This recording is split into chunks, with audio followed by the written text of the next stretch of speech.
The cold came without warning. Not gradually, not the way autumn cold comes, creeping in over weeks, giving you time to prepare, to stack the wood higher, to pull the heavy wool from the chest at the back of the room. This cold came in a single night. You went to sleep in January. You woke up in something else entirely. By morning, the water in the ceramic jug beside your bed had frozen solid. Not a skim of ice at the surface, solid, all the way through. You pressed your thumb against it and felt nothing give. The bread dough you had set to rise overnight near the hearth was a stone. You picked it up. It did not yield. 3 pounds of flour, water, salt, and starter culture, shaped and covered and left in the warmest corner of the room, and it was now a cold, dense mass that would not be bread by morning, or perhaps by afternoon either. Outside, the scene was still moving, but you did not know yet that it would not be moving for long. There will be a morning in the weeks ahead when you step outside and the river is a road, when the ice is thick enough to hold a cart, when people are selling things from the surface of what used to be water, and the city looks like a place from a story, and the story is not a good one. There will be a morning when the flour runs out. Not your flour, all of it. Every sack from every supplier in the district. Gone, withheld, rerouted, or simply frozen in a warehouse somewhere outside the city where no one can get to it. There will be a night when someone breaks your window. You will not scream. You will stand very still in the dark and listen, and you will make a decision about what kind of person you are going to be. And the decision will not feel like courage. It will feel like arithmetic. There will be a day when you look at Henry across the kitchen and you will not say the thing you are both thinking. You will not say it because saying it does not help. There is no version of this winter that is improved by saying the thing out loud. You will look at each other for a moment, and then one of you will go back to work, and that will be its own kind of answer. There will be a week when the wood costs more than the flour.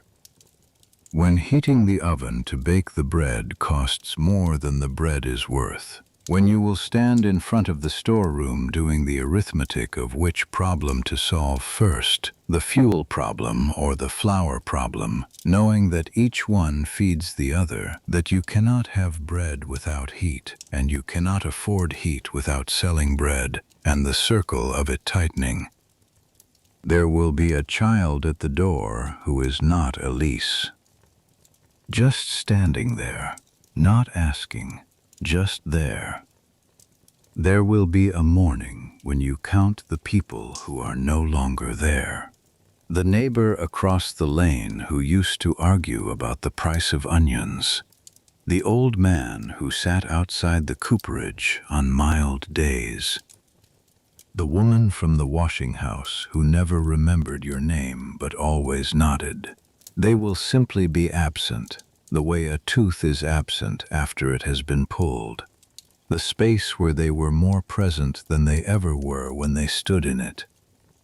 France will lose somewhere between 600,000 and 1 million people before spring. The number is too large to mean anything, but you will know the smaller numbers. You will know the ones that have faces. This is the winter of 1709, the coldest winter in 500 years of European recorded history, a winter that will end a way of life and begin a long, slow argument about who France is supposed to be.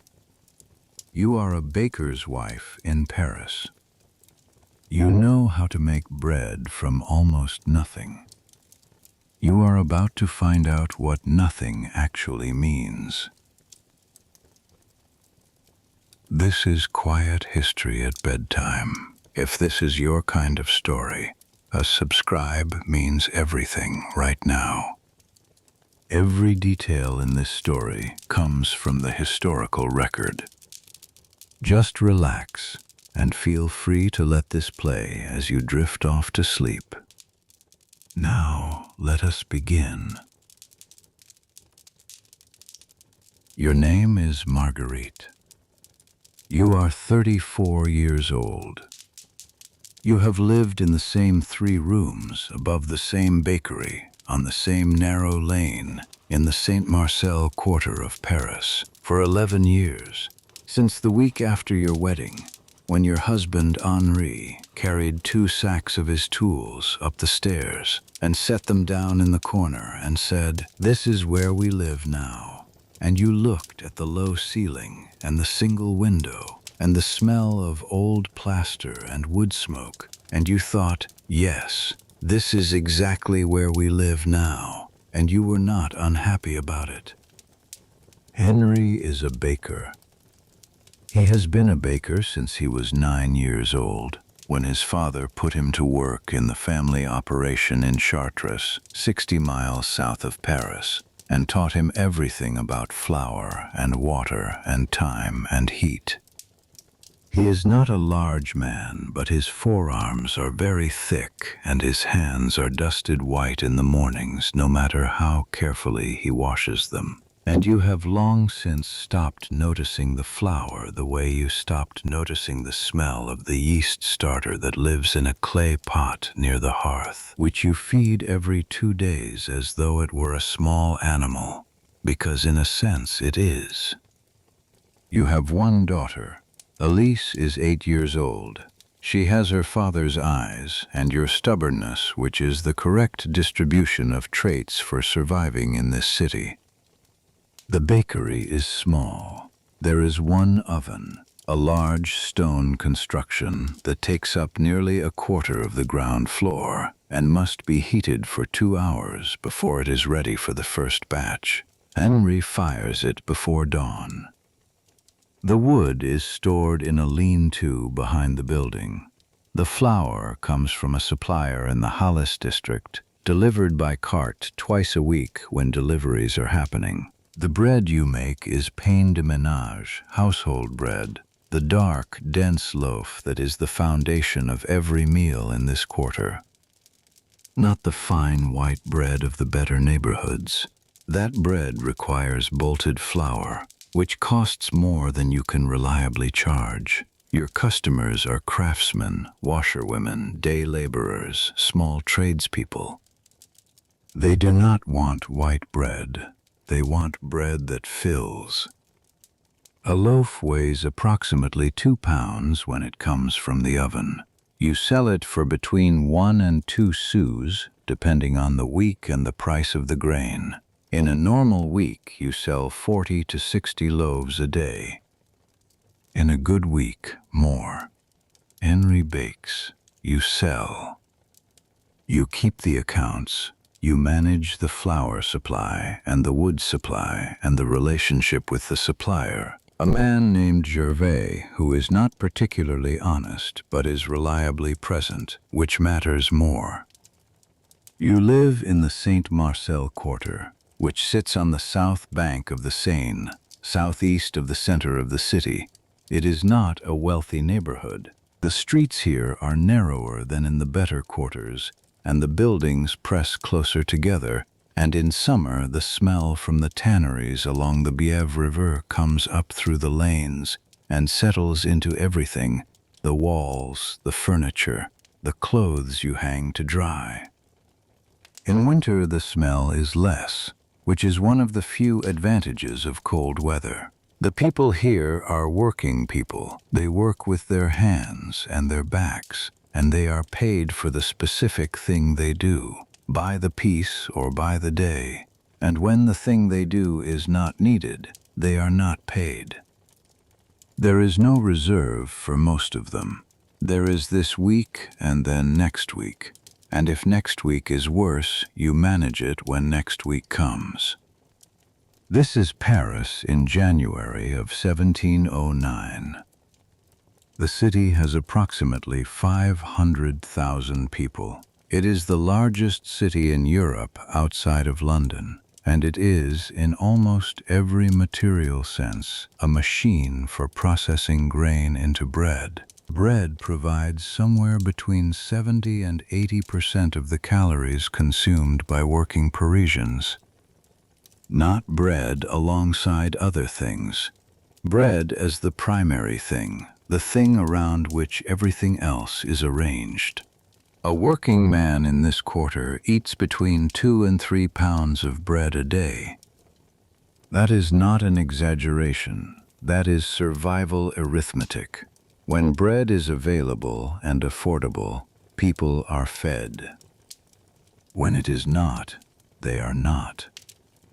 The grain supply that feeds this machine runs through a system that Louis XIV's administrators have been trying to manage and occasionally mismanaging for decades. Grain comes into Paris through a network of markets, the most important of which is the Halles, the great central market just north of the river. It arrives from the Beauce Plain to the southwest, which is the breadbasket of northern France, and from other agricultural regions, carried by cart and barge. It passes through a class of middlemen called blatiers, licensed grain merchants who buy from producers and sell to millers and bakers. The price of grain is theoretically regulated by the crown. In practice, it is regulated by availability, by the weather, by the decisions of merchants who are trying to make money, and by the accumulated pressures of a kingdom that has been at war for most of the last 20 years. France is fighting the War of the Spanish Succession. Louis XIV, who has been king since 1643 and is now 70 years old, has spent the last several decades reshaping Europe according to his vision of French supremacy, and the other powers of Europe have been working with increasing coordination to stop him. The war began in 1701. It has been consuming men and money and grain at a rate that the kingdom can barely sustain. The royal treasury is not simply strained, it is broken. There have been years when Louis melted down his own silver furniture to pay his armies. The tax burden on ordinary French subjects is immense and getting worse, and the harvests of the last several years have not been good. You know almost none of this in the language of policy or finance. What you know is that flour costs more this year than it did 2 years ago, that the supplier Gervais has been less reliable, that there are days when the market at the Halles is thin, when the carts are fewer and the prices are higher, and the men who sell do so with a certain tightness around the eyes that tells you the supply behind them is not what it was. You know this the way you know the weight of a loaf, by feel, by long practice, by paying attention to the things that matter for your survival. The morning of January the 6th begins badly. You are awake before Henry, which is unusual. He is the one who wakes before dawn to start the fire under the oven. You are the one who wakes an hour after him, when the oven is beginning to warm, to begin the morning's work. But this morning you wake in the dark to a cold that is not the ordinary cold of a January morning. It is a different quality of cold. It is the cold of a room where the fire has been completely out for a long time. It is the cold of a room that is no longer fighting anything. You lie still for a moment. The wool blanket over you is a single, moderately good piece of Flemish weave, purchased 3 years ago from a cloth merchant who was selling off inventory quickly, which meant the price was lower than it should have been, and you did not ask why. It is the best blanket you own. Under it, you are cold. You sit up. The ceramic jug on the small table beside the bed holds the water you brought up last night. You reach for it without thinking, the way you always do when you first wake, and your hand closes around the jug, and the jug does not slosh. You shake it. Nothing moves inside it. You set it down. You look at it in the dark, in the particular dark of a January morning before any light has come into the room, and you sit with this information for a moment. Water frozen solid in a room where a fire has been burning all evening. You banked the hearth yourself last night. You do it every night. A correctly banked hearth in this building, which is old and drafty but not extraordinary for this quarter, holds viable embers for 6 to 7 hours. You banked it perhaps 8 hours ago. Something has happened that should not have happened. You get out of bed. The floor through your wool stockings is cold in a way that makes you stop. Not cold the way a stone floor in January is cold. Cold the way a stone floor that has been sitting in open winter air is cold. Cold the way something outside feels cold. You cross to the window and look out. The lane below is empty.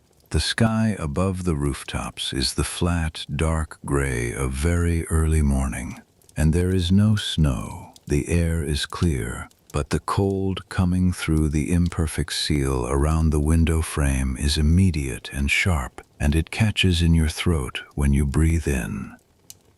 You pull your wrap tighter and go downstairs. The oven is cold. Not the ordinary cold of a banked fire waiting to be brought back up. The oven is stone cold. The embers you banked last night are ash. You kneel in front of the firebox and put your hand near the opening and feel nothing, no residual warmth, no ember glow in the darkness inside. You put your hand actually inside, into the ashes, pressing your palm flat against the floor of the firebox. Cold, completely cold. The wood ash is cold to the touch.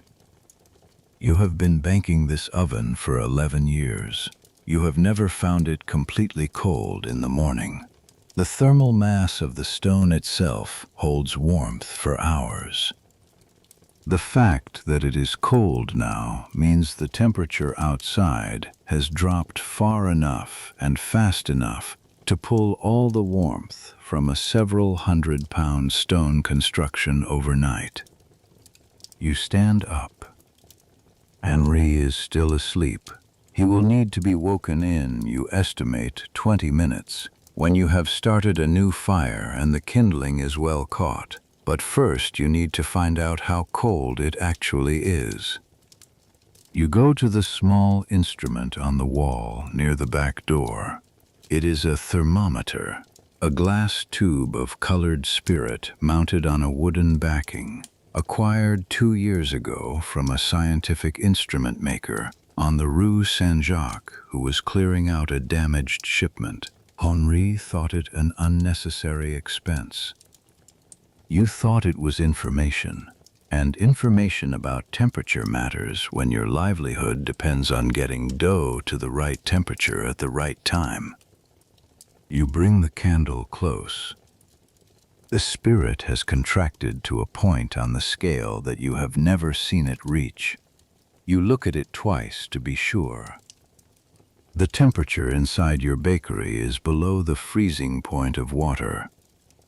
Outside, the air this morning is reaching minus 17 degrees by measurements being taken simultaneously. Though you do not know this, across the city by a physician and amateur meteorologist named Louis Morin, who has been recording Paris weather observations since 1665, and who will write in his journal this morning that he has never, in 44 years of daily observation, seen anything like what is happening to his thermometer. You did not need Louis Morin's journal to tell you something was wrong. The bread dough tells you. You find it where you left it, in the proving bowl near the far side of the hearth, covered with a cloth. You lift the cloth. The dough has not risen. 3 pounds of flour mixed with water and the starter culture and left overnight should have roughly doubled in volume by morning. The yeast organisms feeding on the starches and producing the carbon dioxide that makes the crumb open and light. Your dough has not risen at all. It sits in the bowl exactly as you shaped it. You press it with 2 fingers. It is not quite solid, but it is not dough either. It is the consistency of cold clay. The yeast culture, which is a living thing, a community of organisms cultivated over years from the specific wild yeasts of this kitchen, has been stopped by the cold. Below approximately 10 degrees, the organisms become dormant.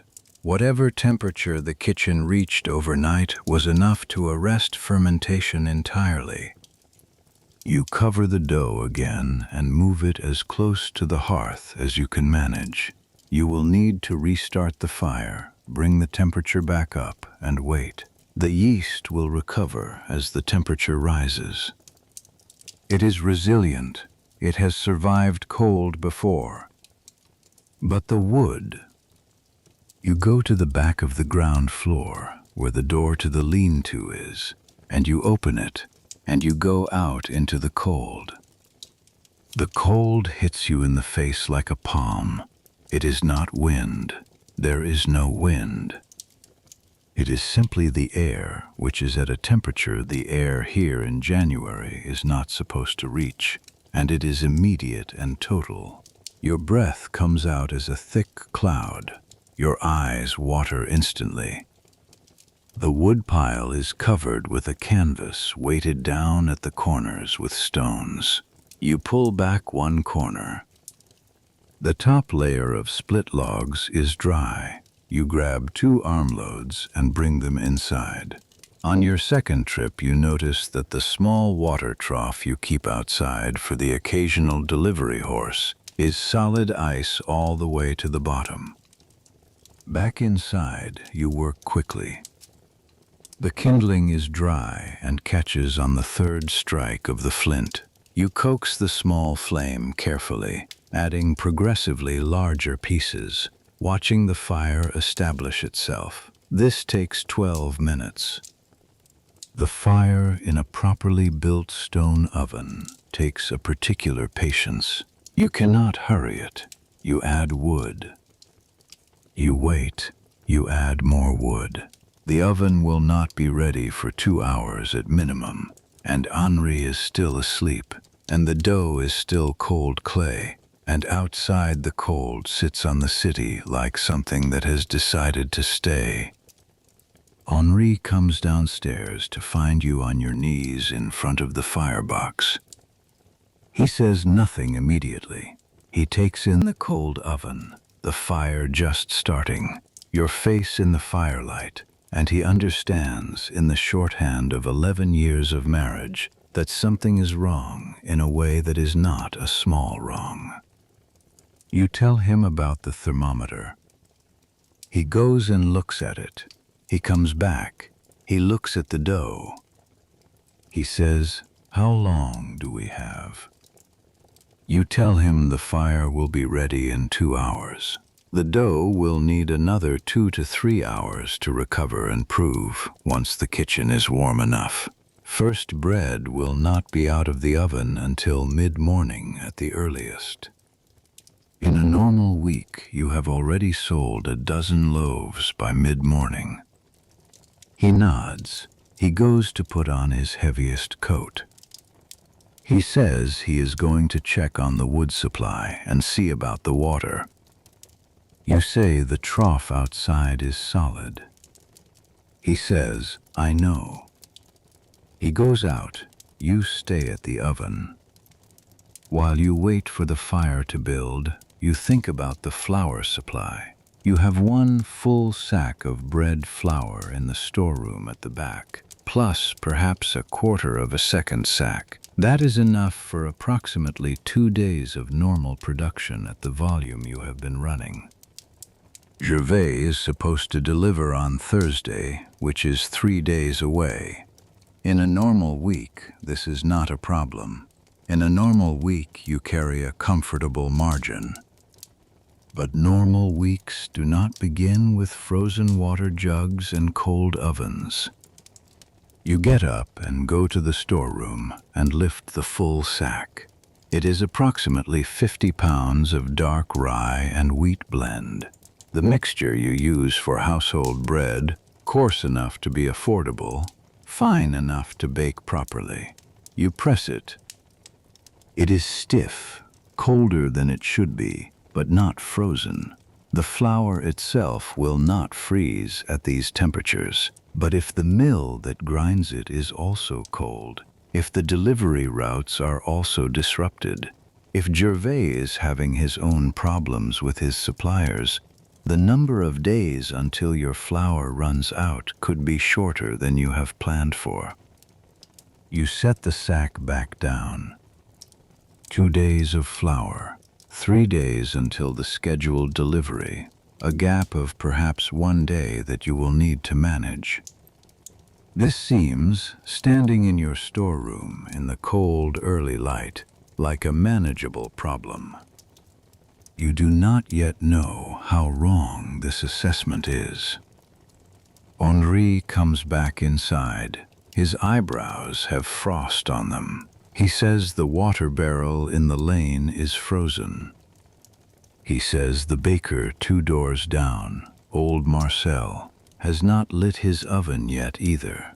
He says the street is very quiet, which is unusual for this time of morning, even in winter. He says, I have never seen it this cold. You say, neither have I. He warms his hands at the growing fire. Elise comes downstairs in her nightgown, sees both her parents standing in the kitchen at this unusual hour, and looks from one to the other with the particular assessment of a child who has learned that adult concern is worth paying attention to. She asks if it is very cold. You say yes. She asks if there will be bread today.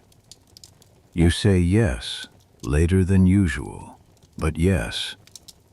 She accepts this and goes to sit near the oven with her blanket pulled around her. The 3 of you are together in the kitchen, watching the fire.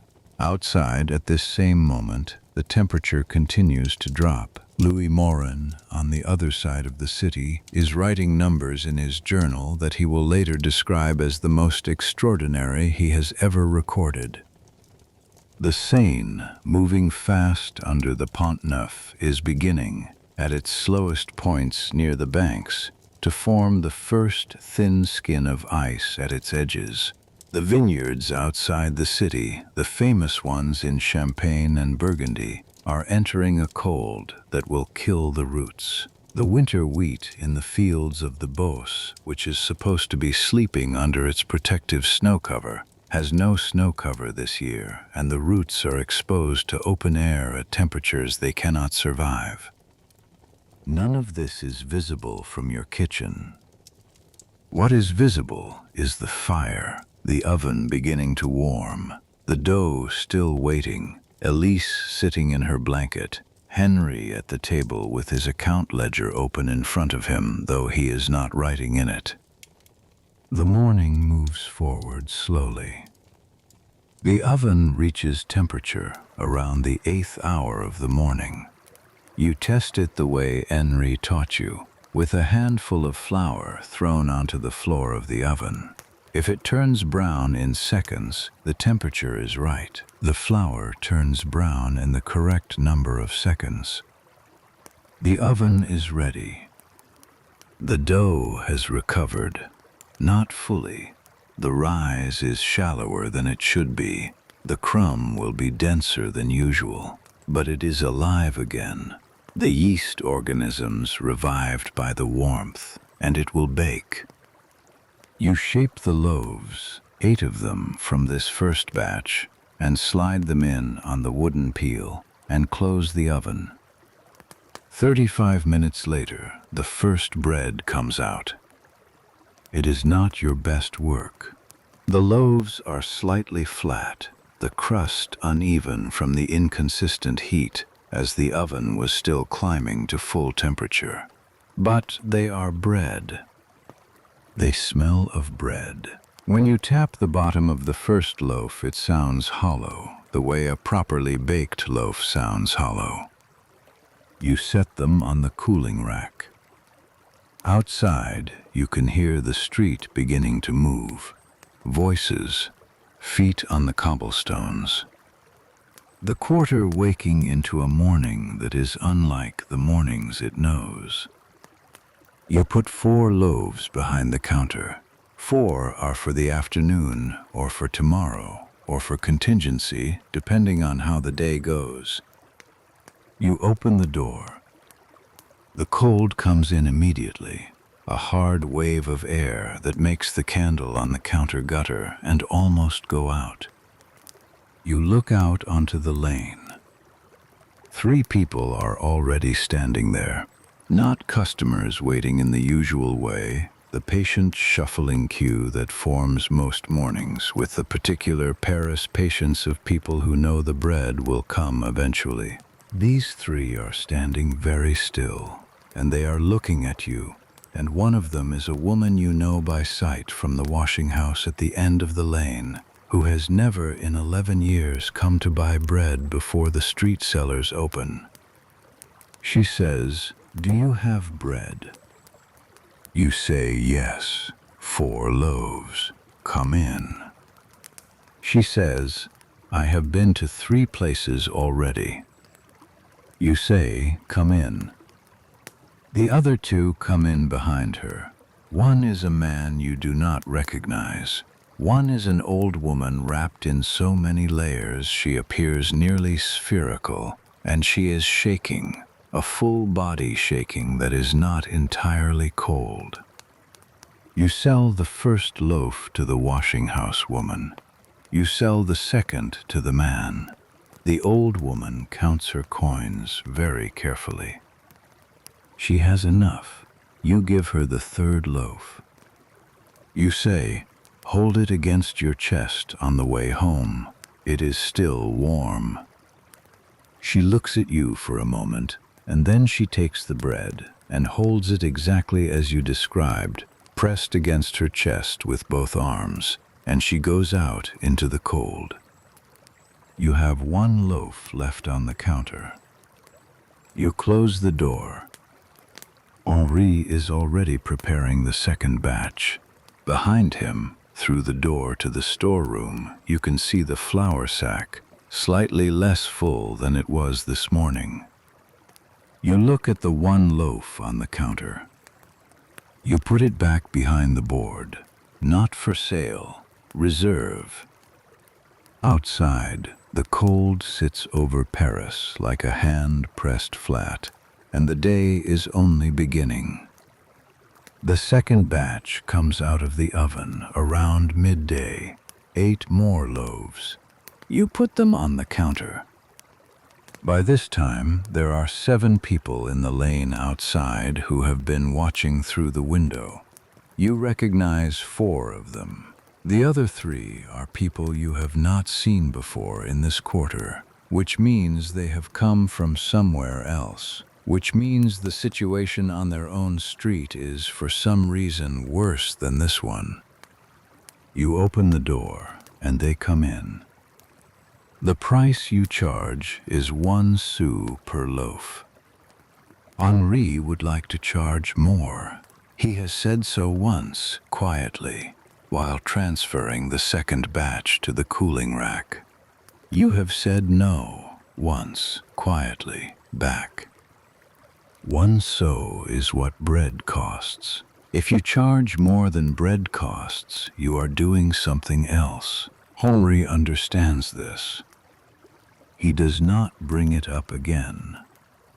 You sell 7 loaves. You keep 1. In the afternoon, more people come.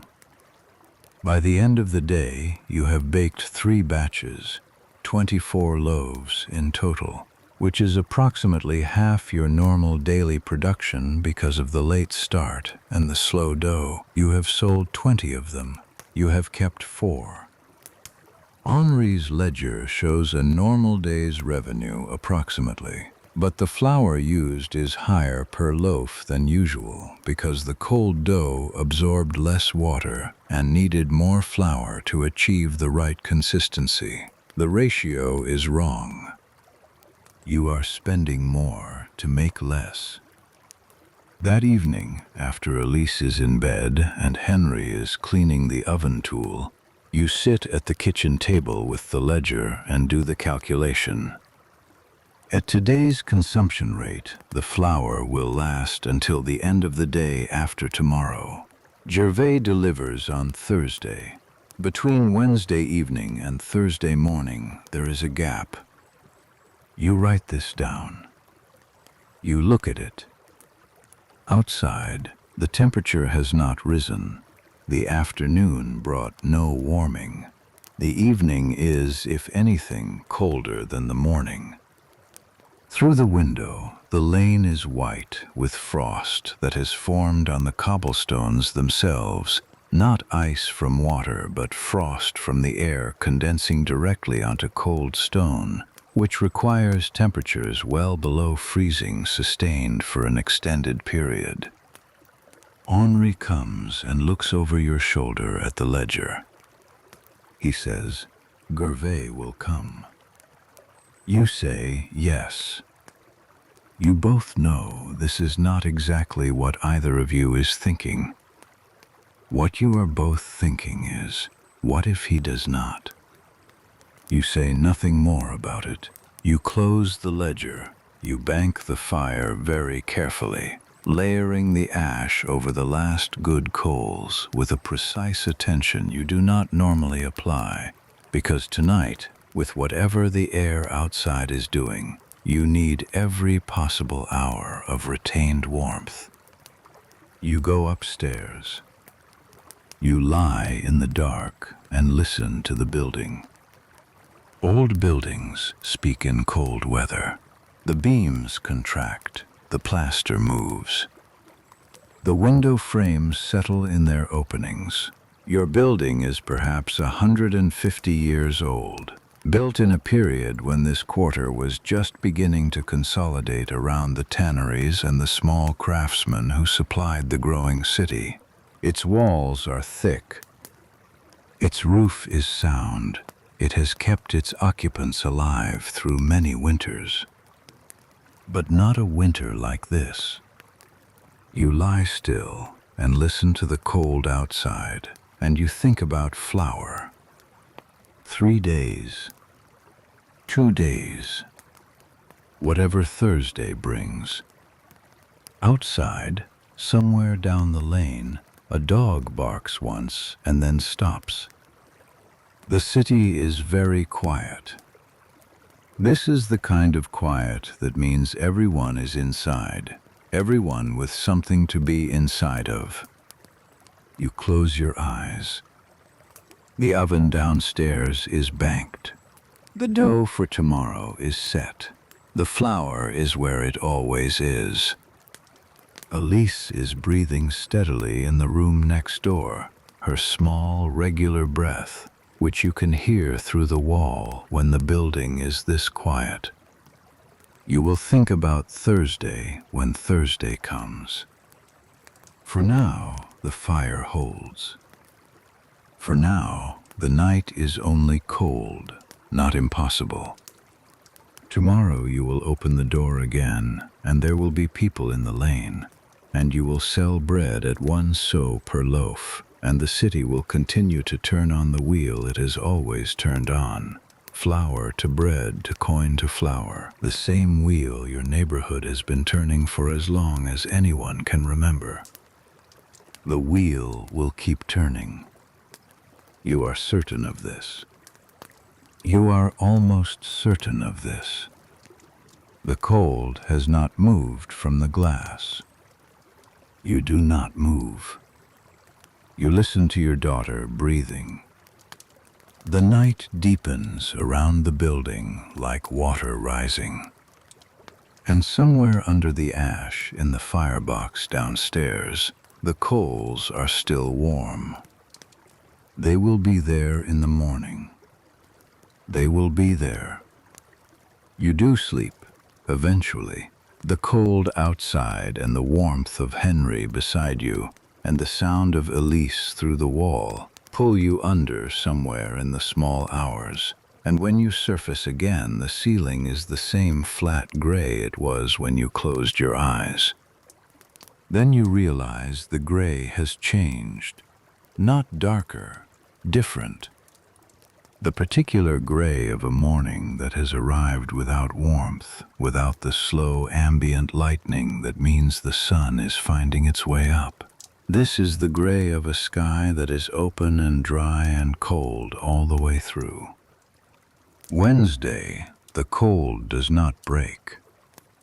You know this before your feet touch the floor. You know it from the silence. Cold, this sustained, produces a particular silence in a city like this, a drawing inward of all the ordinary sounds, the cartwheels and the vendor calls and the arguments from open windows, all of it gone, replaced by a quiet that feels less like peace and more like held breath. You know it from the temperature of the floor through your stockings. The oven downstairs is cold again. Not as cold as Monday morning. The banked fire held better last night than the night before, which means either your banking technique improved or the air outside was fractionally less extreme. Either way, there are actual coals this time, buried under a careful layer of ash, and when you pull back the ash gently with the poker, they glow orange in the dimness of the firebox, and you feel the small, specific satisfaction of a fire that survived. This is the thing about fire. It is not a given. It is a negotiation every night between what you do and what the cold decides to do. And when the fire survives the negotiation intact, there is a feeling that is somewhere between relief and competence, a feeling you have never had a name for and do not need one.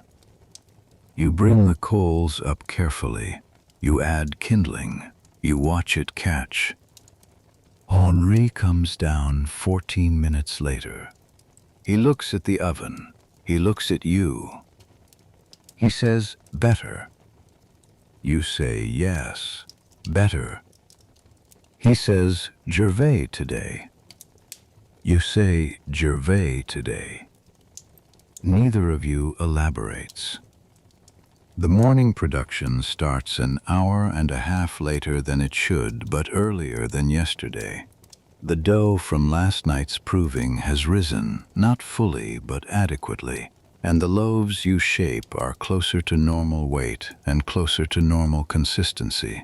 When they come out of the oven, they sound right when you tap them. They smell the way bread is supposed to smell.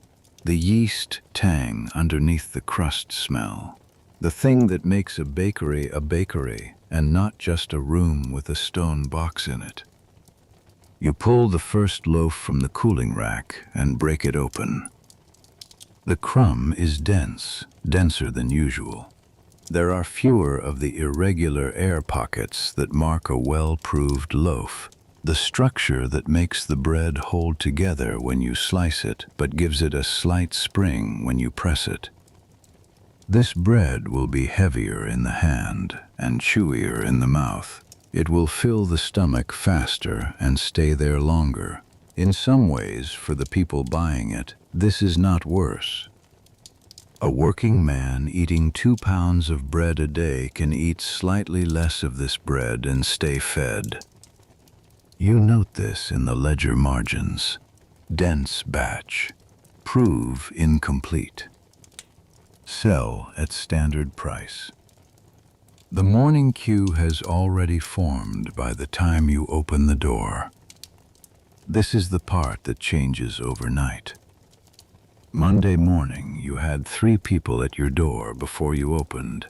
Yesterday, 7. Today, before you have even unlatched the shutter, you can see from the upstairs window that there are at least 15 people in the lane, and they have not arranged themselves in a queue the way Parisian customers normally arrange themselves. That particular unconscious social order that places people in line by order of arrival with a shared understanding of who is next. They are clustered. Several of them are talking to each other. Near the back of the cluster there is some kind of disagreement happening, a raised voice that you cannot make out the words of, something about price and yesterday and not having enough. You go downstairs. Henri is loading the second batch into the oven. You say, there are 15 people outside. He does not look up from the oven paddle. He says, how much bread do we have? You say, 10 loaves from the first batch. He says, second batch is 30 minutes away. You say, I know. You open the door. The cold comes in, the people come forward. You recognize most of them. The man at the front is Denis, a cobbler who works 2 lanes over. He is a regular customer, quiet, pays exactly, and in coin, never a problem. Behind him is a woman named Agnes, whose husband works at the tanneries, and whose children you see in the lane in summer. There is an older man whose name you do not know, but whose face you know. He appears at your counter every 3 days or so with a small purse. There is a woman with a baby wrapped against her chest. And then behind these familiar faces, some you do not know. A man who looks like he has been sleeping outside, or at least outside as recently as last night. His coat stiff with cold and his face a particular gray color that is not his natural complexion. A younger woman who is holding herself very tightly, arms crossed over her chest, who does not look at you directly. 2 men together who are speaking to each other quietly in a dialect you recognize as coming from somewhere south of the Loire Valley, which means they have come into Paris from the countryside. And the fact that they have come into Paris from the countryside in this weather means the countryside is not better. You say 10 loaves now. More in 30 minutes. Line, please. The cluster rearranges itself into something resembling a line. You go behind the counter. Denis is first. He buys 2 loaves. He has exact coin. He says it is very cold. You say yes. He says, my water froze last night. All of it. You say yes. He takes his bread and goes. Agnes buys 1 loaf. She says she heard that the grain market at the Halles is running low. She says her neighbor who sells vegetables at the small market near the church told her that the cart from Boss did not come yesterday. You say, when did you hear this? She says this morning, early. You say 1 cart. There are many carts. She says, yes, I know. She takes her loaf and steps aside. The man with the gray face buys 1 loaf. He counts his coin from a small cloth pouch. He has exactly enough. He does not speak. He takes the bread and goes. You sell 6 more loaves. You keep 4. In the 30 minutes between the first batch and the second, while Henri works at the oven and you stand at the counter, 3 more people come to the door. You tell them, 30 minutes. They say they will wait. They wait outside, in the cold, which is still below freezing, which has been below freezing for 2 full days now. which is a fact that has begun to change everything, even though on the surface everything looks approximately the same. The second batch comes out. 8 more loaves. You put them on the counter. In the afternoon, the people keep coming, not in a flood, not in a panic, in the incremental way that fear travels through a neighborhood when it is not yet acknowledged as fear, but only as inconvenience, as unusual, as something to note and discuss and not yet act on. You sell bread to people who do not normally come on Wednesdays. You sell bread to a woman who introduces herself as coming from the next street, the one parallel to yours, where the baker apparently did not open this morning, reason unknown. You sell bread to a man who wants to buy 6 loaves at once. You say 2 per customer. He says, "I have a family of 6. You say 2 per customer. Come back for the afternoon batch. He says, "I came from the place Maubert. The baker there is sold out." You look at him. He is not lying. You can tell when someone is lying about hunger. There is a particular flatness to it, a lack of affect in the face that is the opposite of acting. This man is not acting. You give him 3 loaves. You note it in the ledger. When Henri comes to the counter at midday to check stock, you tell him about the place Maubert baker. Henri says nothing for a moment.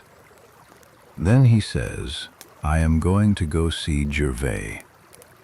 You say, "The delivery is not until tomorrow." He says, "I know." He takes his coat. He takes the handcart that is normally used for large deliveries. He goes out. You watch him disappear down the lane. You serve the next customer. Henri is gone for 3 hours.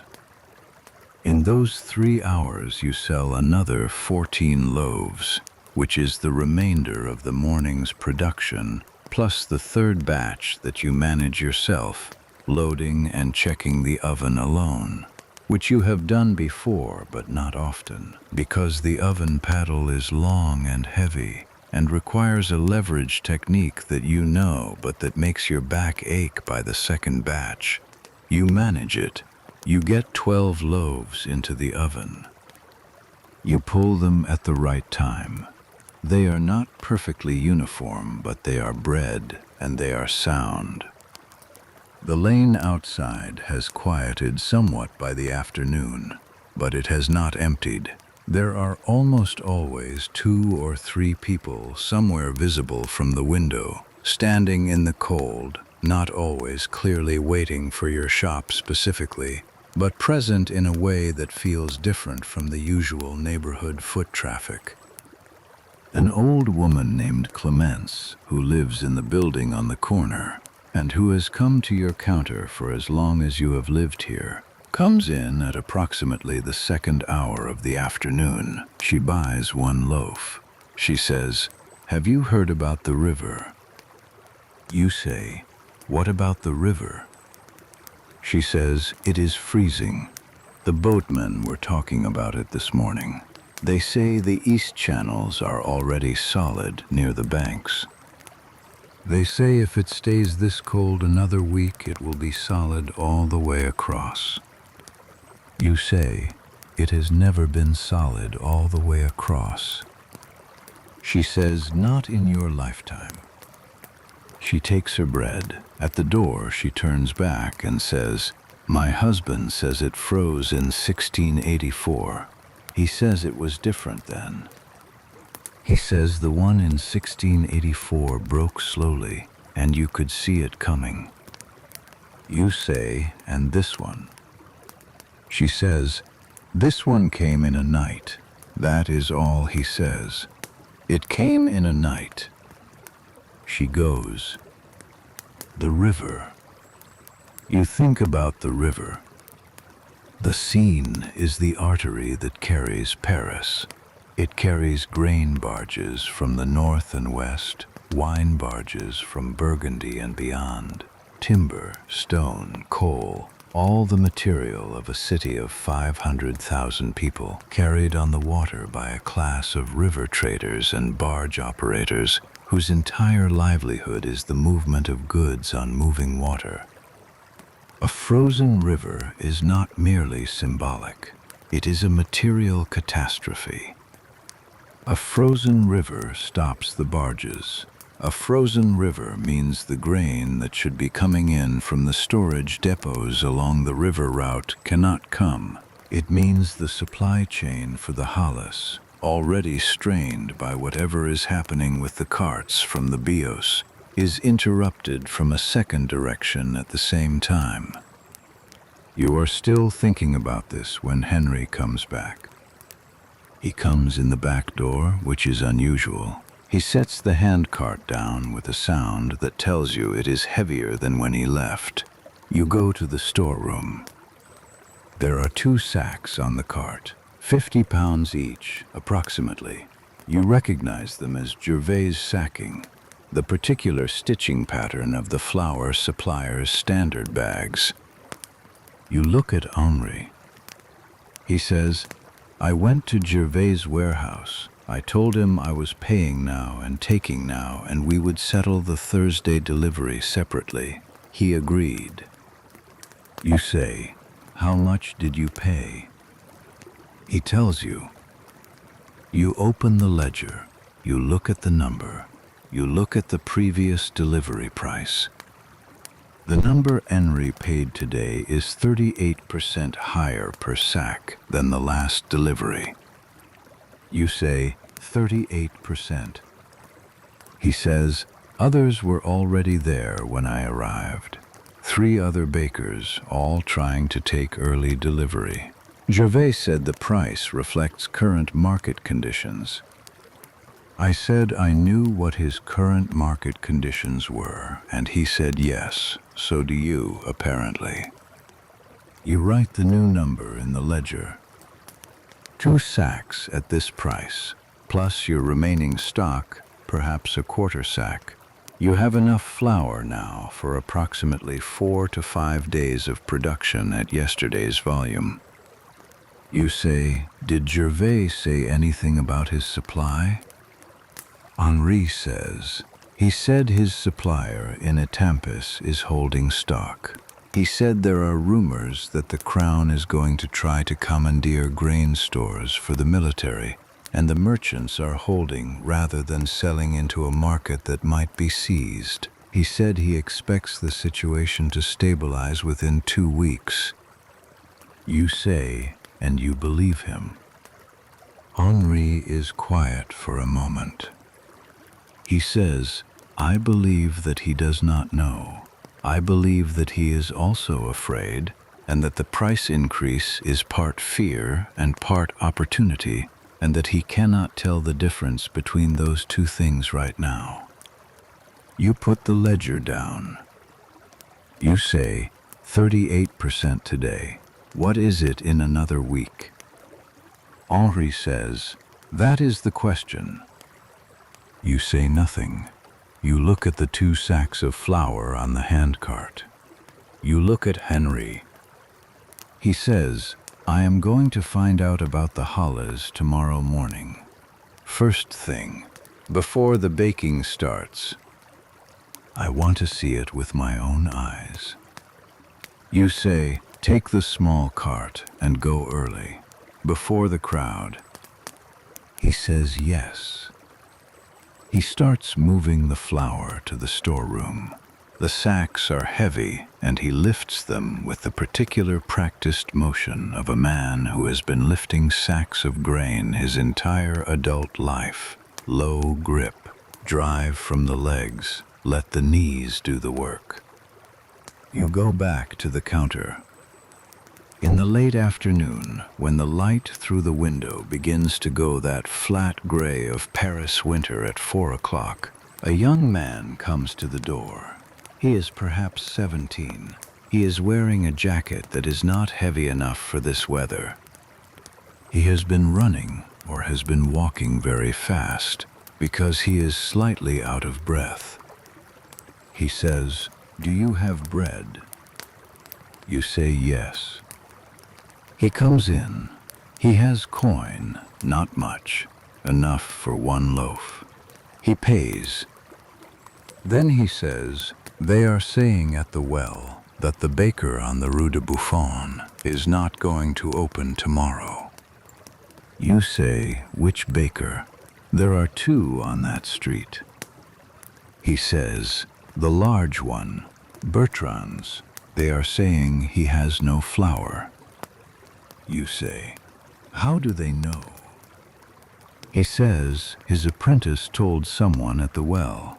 He said Bertrand was out yesterday trying to buy flour and came back with nothing. You say, "Thank you." He takes his bread and runs. You stand at the counter. The Rue de Buffon is 6 minutes' walk from here. Bertrand's bakery serves the eastern part of this quarter. If Bertrand closes, his customers will not disappear.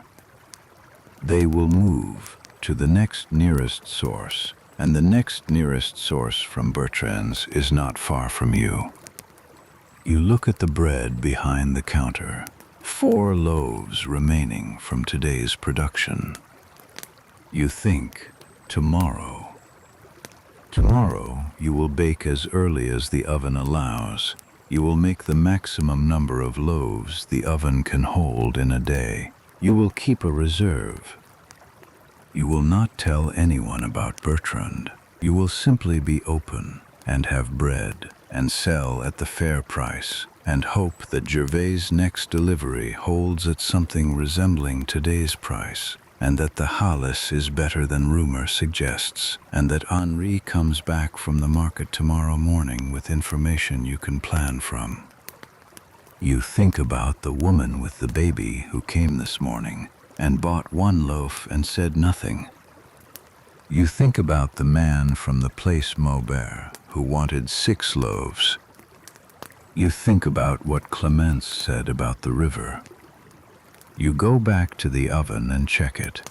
The fire is steady. The temperature is where it needs to be.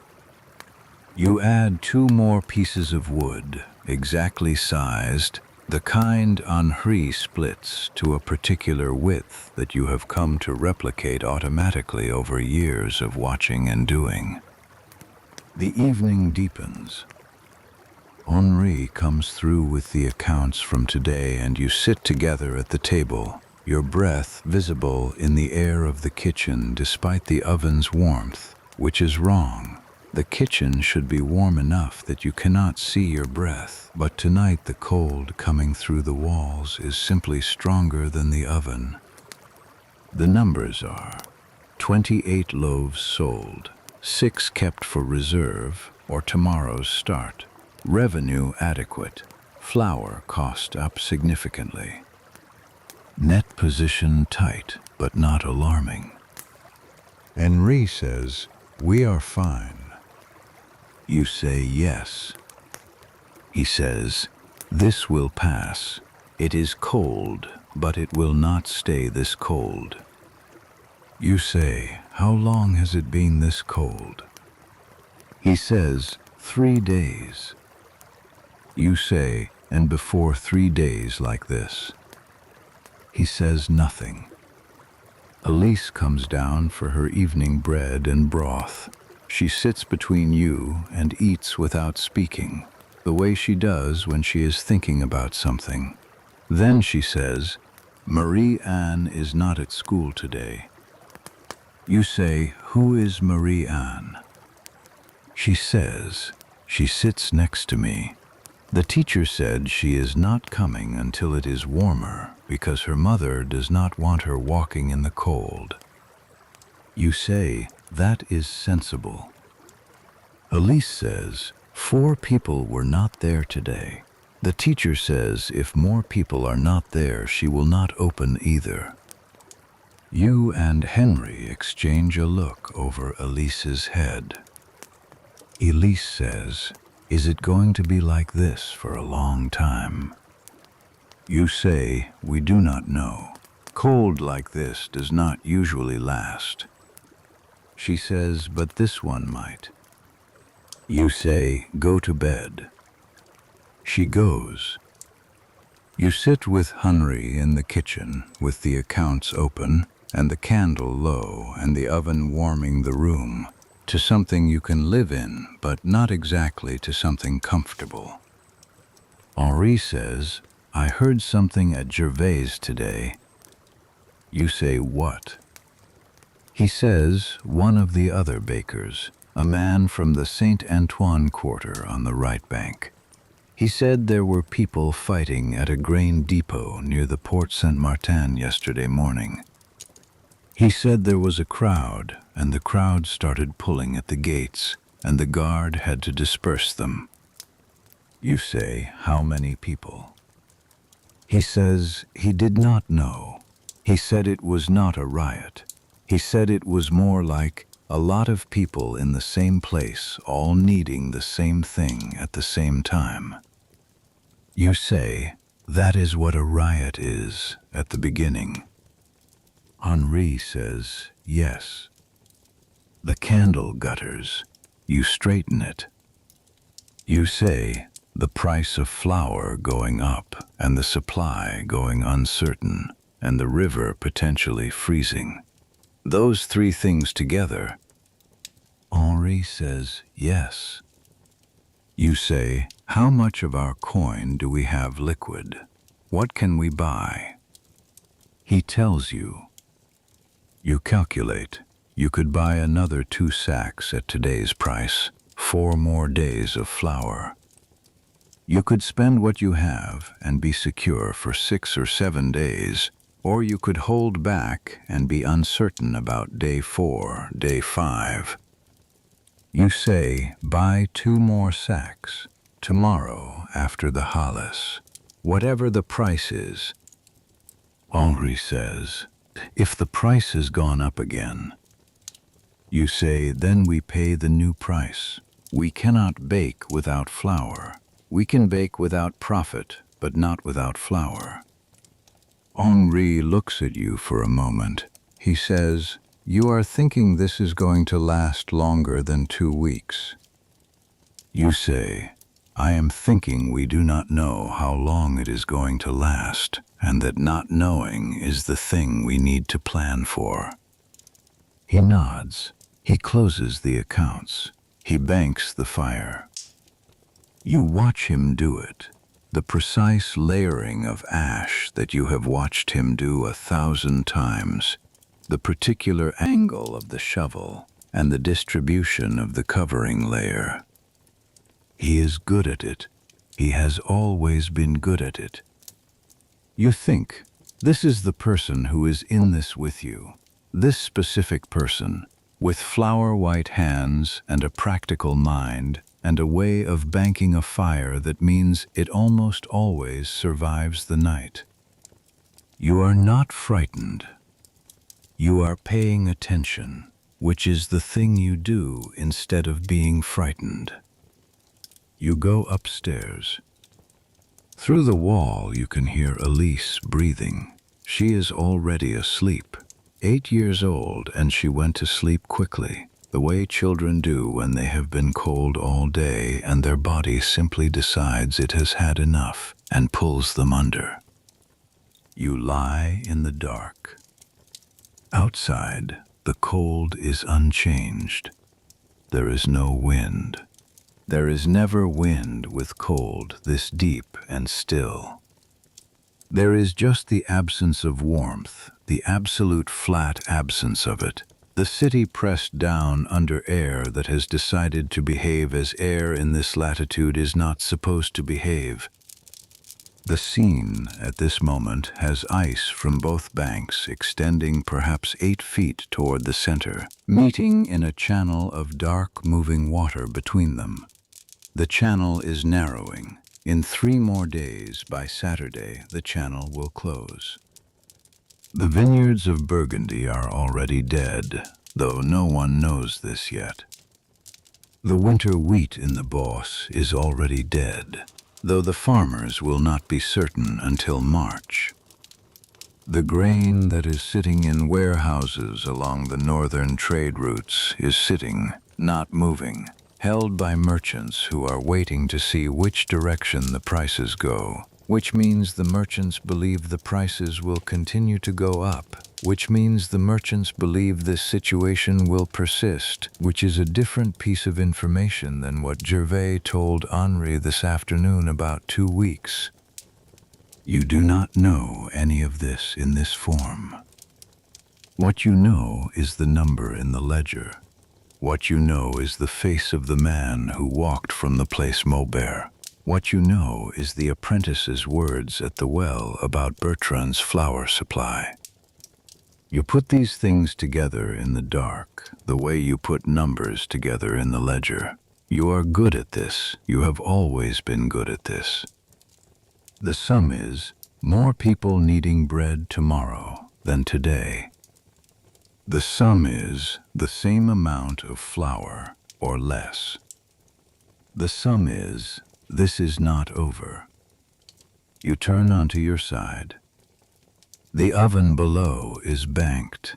The flour in the storeroom is enough for 3 days, now 4 with what Henry will buy tomorrow. The reserve bread is in the box behind the counter, wrapped in cloth. Elise is asleep. Henry is asleep beside you, already. His breathing the slow, regular breathing of a man who works with his body and goes to sleep the way he banks the fire, efficiently and without drama. You are not asleep.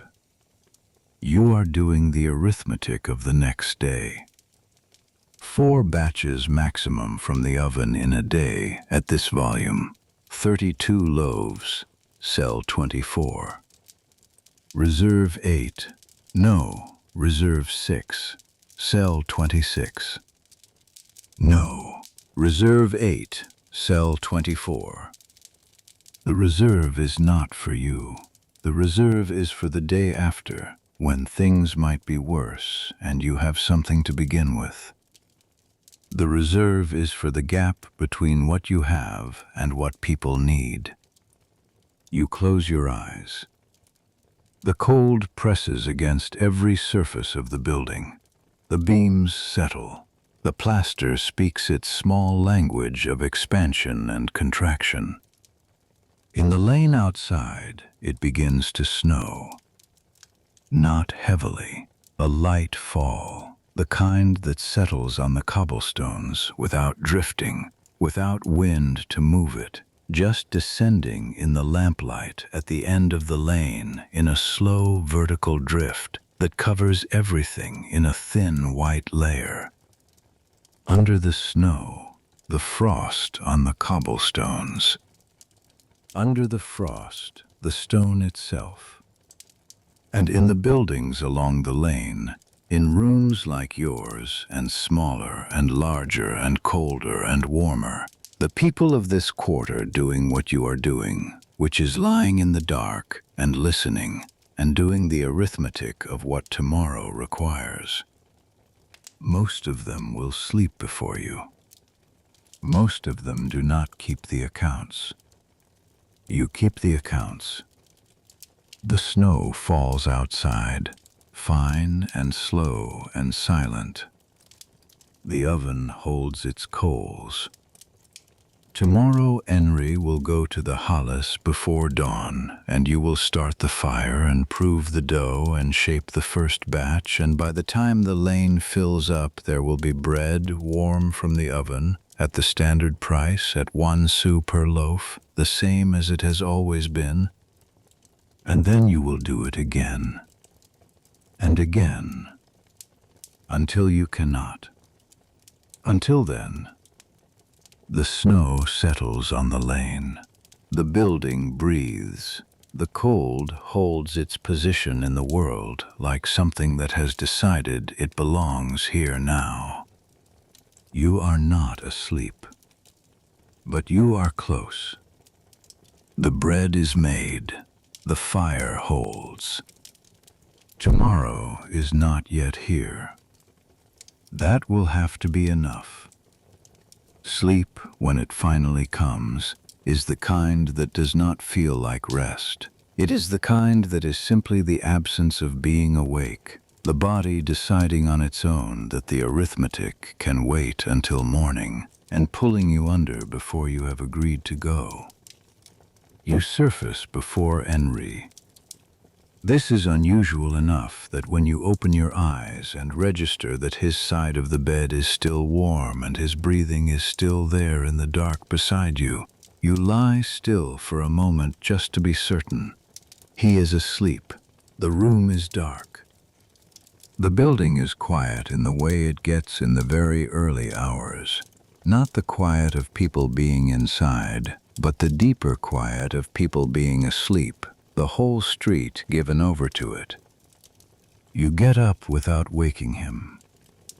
Downstairs, the oven coals are there. You check them first, before anything else, because the coals are the first question of every morning, and until you know the answer to the first question, nothing else can proceed. You pull back the ash with the poker. Orange, viable. The fire survived again. You start the kindling. Henri comes down 30 minutes later, not to bake. He comes down already wearing his heavy coat, the one with the thick wool lining that he wears only in the worst weather, and his hat pulled down and his gloves. He picks up the handcart from the corner of the storeroom. He says, "I will be back before the second batch needs loading." You say the Halles opens at 6. He says, "I know. I want to be there when it opens." You say, "Take coin for 2 sacks." He hesitates. You say, "If the price has gone up again, 2 sacks at the new price. If it has gone down, 2 sacks and bring back the difference." He says it has not gone down.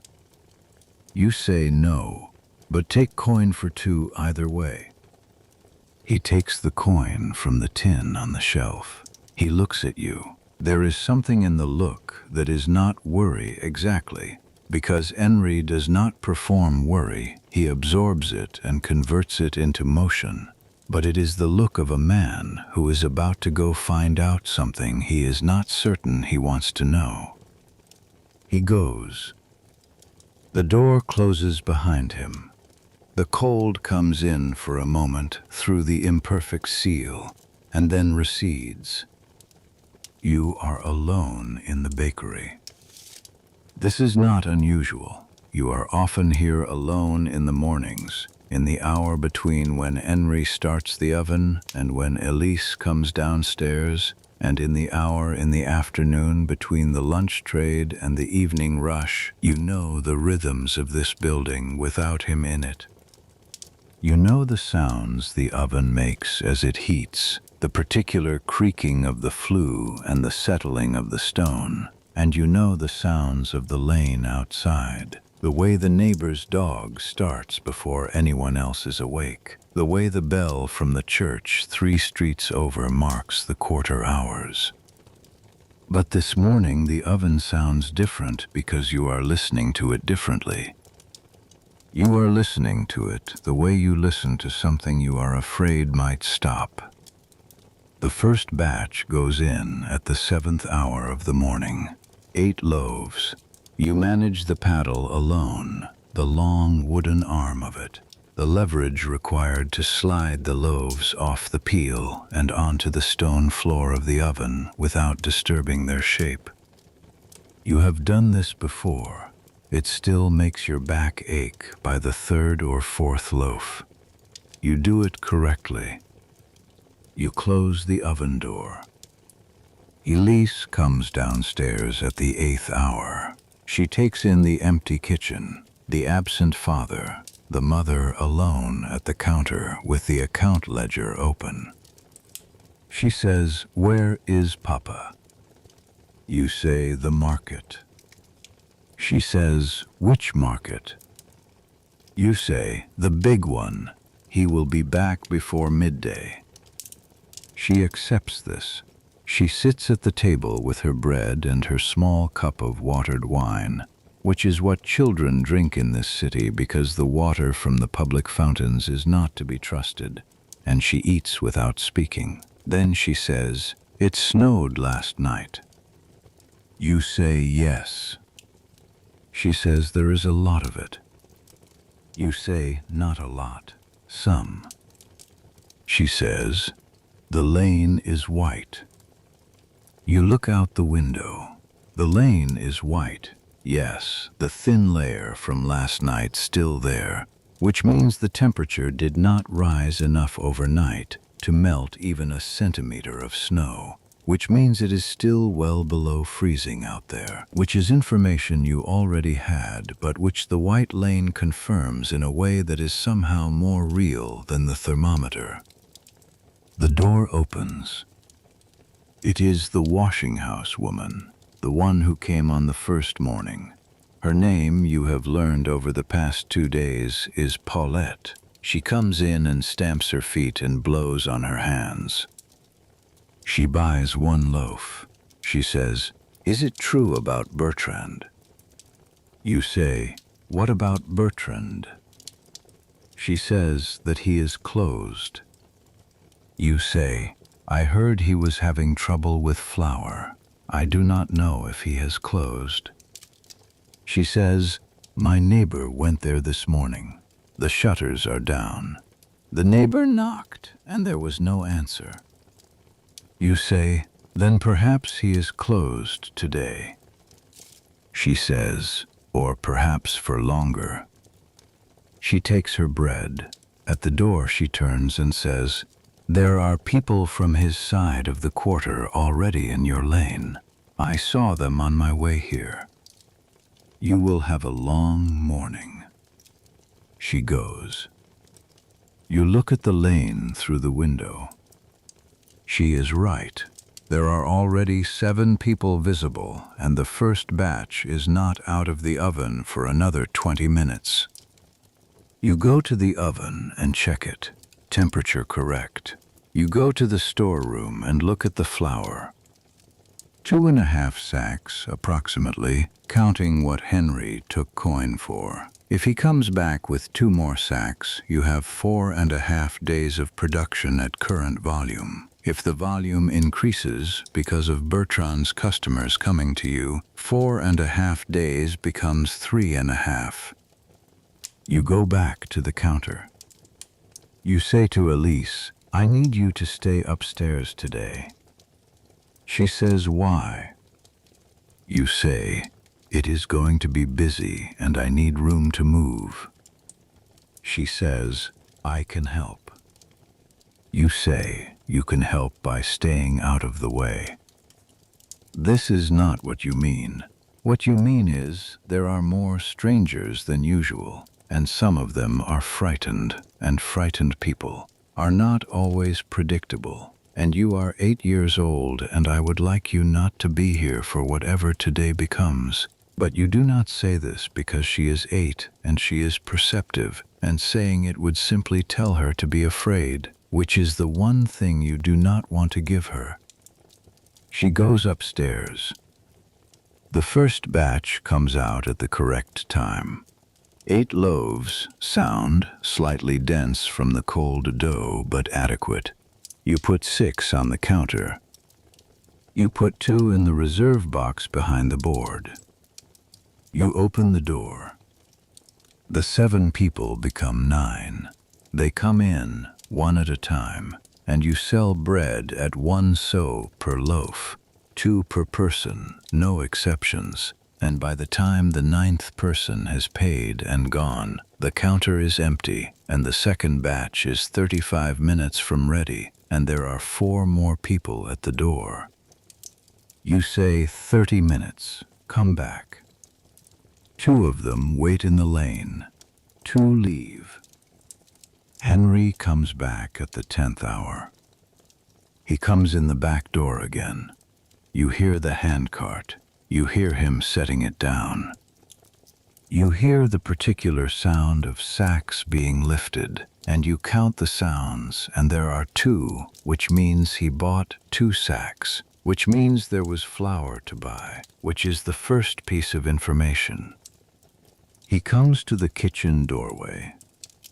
His face tells you the second piece of information before he opens his mouth. He says the price has gone up again. You say, how much? He tells you it is 22% above what he paid at Gervais's warehouse on Wednesday. It is now 68% above the price you were paying 2 weeks ago. You write it in the ledger. You do not say anything for a moment. Then you say, what did the Halles look like? He pulls off his gloves and holds his hands near the oven. He says, thin. There were carts, more than I expected, but the volume was low. The Blatiers were selling in smaller quantities than usual. I asked one of them why, and he said the suppliers are holding. He said there is grain in the warehouses along the trade routes, but it is not moving. You say, because of the prices. He says, because of the prices, and because of what everyone thinks the prices are going to do next. You say, and what does everyone think the prices are going to do next? He looks at you. He says, up. You write this also, not in the ledger, but in the part of your mind where you keep things that do not have numbers yet. The second batch comes out. You load the third immediately. Henri takes over the counter for an hour while you manage the oven. The lane does not empty. This is the thing you notice. On a normal day, there is a morning rush, and then a lull, and then an afternoon trade, and the lane is sometimes simply empty between those times. Ordinary empty, the way a lane is empty when nothing particular is happening. Today, the lane does not empty. There are always people somewhere in it, either waiting at your door or standing in the lane talking to each other or walking past, slowly, in the way people walk when they have somewhere to be but are not sure it will help when they get there. At the 11th hour, 2 women come to the door together. One of them you know, a dyer's wife named Margot, whose husband works in the dye works by the river. The other is someone you have not seen before, a woman perhaps 10 years older than you with a basket over her arm and a face that has the particular stillness of someone who has been managing a crisis for long enough that they have stopped reacting to each new development. Margot says, this is Helene. She lives near the Rue de Buffon. You understand. Bertrand's territory. Helene looks at the loaves on the counter. She says, 2, please. She pays. She holds the bread in her basket carefully, adjusting the cloth over it against the cold. She says, not to you specifically, but to the room. I went to 4 places this morning before here. 2 were closed. 1 had bread, but only sold to people from their own street. You say, I sell to anyone. She looks at you directly. She says, yes, I can see that. She takes her bread. At the door, she says, there is a woman 2 streets over who cannot walk in this cold. She has a bad leg from last winter. She has children. You say nothing for a moment. Then you say, if someone can bring coin and a basket, I will fill it. Helene nods. She goes. Henri looks at you from his position at the oven. You say, note it in the ledger. 1 extended delivery at standard price. He nods. He does not argue. The 3rd batch comes out at the 13th hour. By now you have sold 41 loaves, and the lane is finally, slowly thinning. Not empty, but thinner.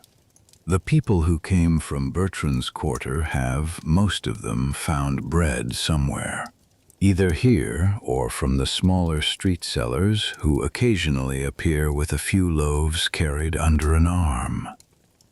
You count the reserve, 11 loaves. This is more than you planned for, which means you were more conservative in your selling than you calculated, which is correct. The reserve is not waste. The reserve is tomorrow morning, before the oven is hot.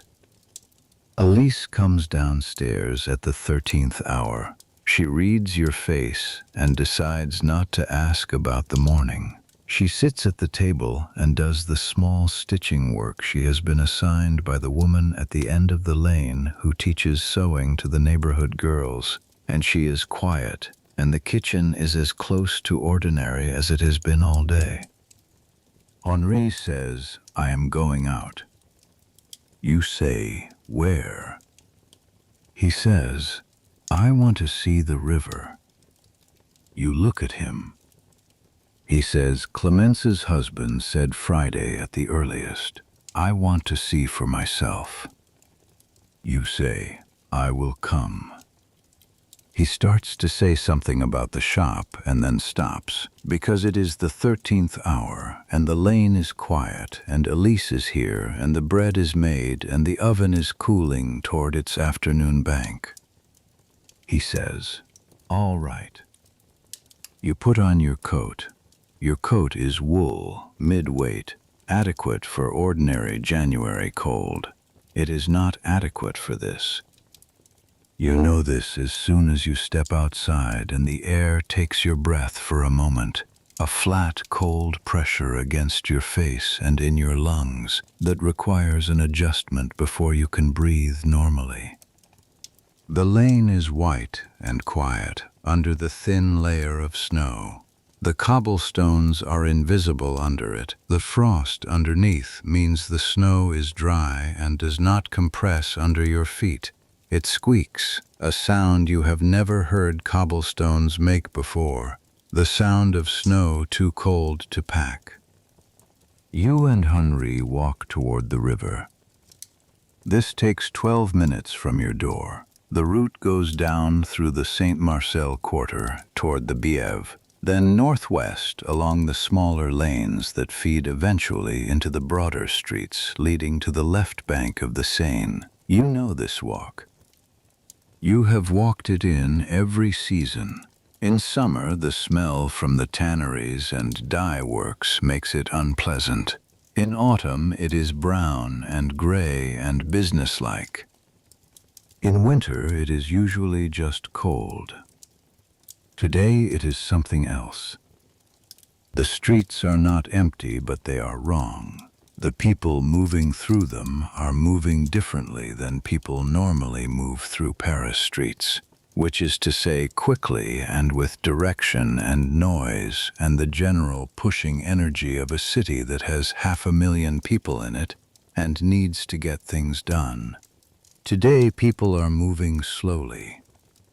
Some are standing still in groups of 2 or 3, talking in low voices. Some are carrying things, not market baskets, larger things, a bundle of firewood, a covered pot, an armload of something wrapped in cloth, the movement of household goods that happens when people are redistributing resources. You pass a woman sitting on a step with a child on her lap. The child is wrapped in everything the woman has. The woman is wearing almost nothing for this weather. She is not looking at anything. Henri puts his hand briefly on your arm. You keep walking. The streets near the river are different again, louder, not the good loud of a busy market morning. The loud of people who have gone to see something and cannot stop talking about what they have seen. You come out onto the quay. You stop. The Seine is not a river. It is a plain, a white, flat, motionless plain. that was, until a few days ago, the fastest and most important waterway in northern France, carrying grain barges and wine barges and timber and stone and coal and the 10,000 other things that a city of this size requires to keep breathing. Now it is a surface. It runs from bank to bank without a break, without a seam, without any moving water visible anywhere. You have lived in Paris your entire adult life. You have walked along this river every week for 11 years. You have never seen it like this. You step closer to the edge of the quay. Below, on the ice itself, there are people. Not a few people, many people. Some of them are testing the surface, pressing with a foot, stepping cautiously. Some have already committed to it and are walking across, the strange sight of human figures in the middle of what should be a river, their coats dark against the white surface. Near the far bank, two men are pulling a small cart. The cart wheels have been wrapped in cloth, which you can see even from this distance. Strips of fabric bound around the iron rims to give them grip on the ice.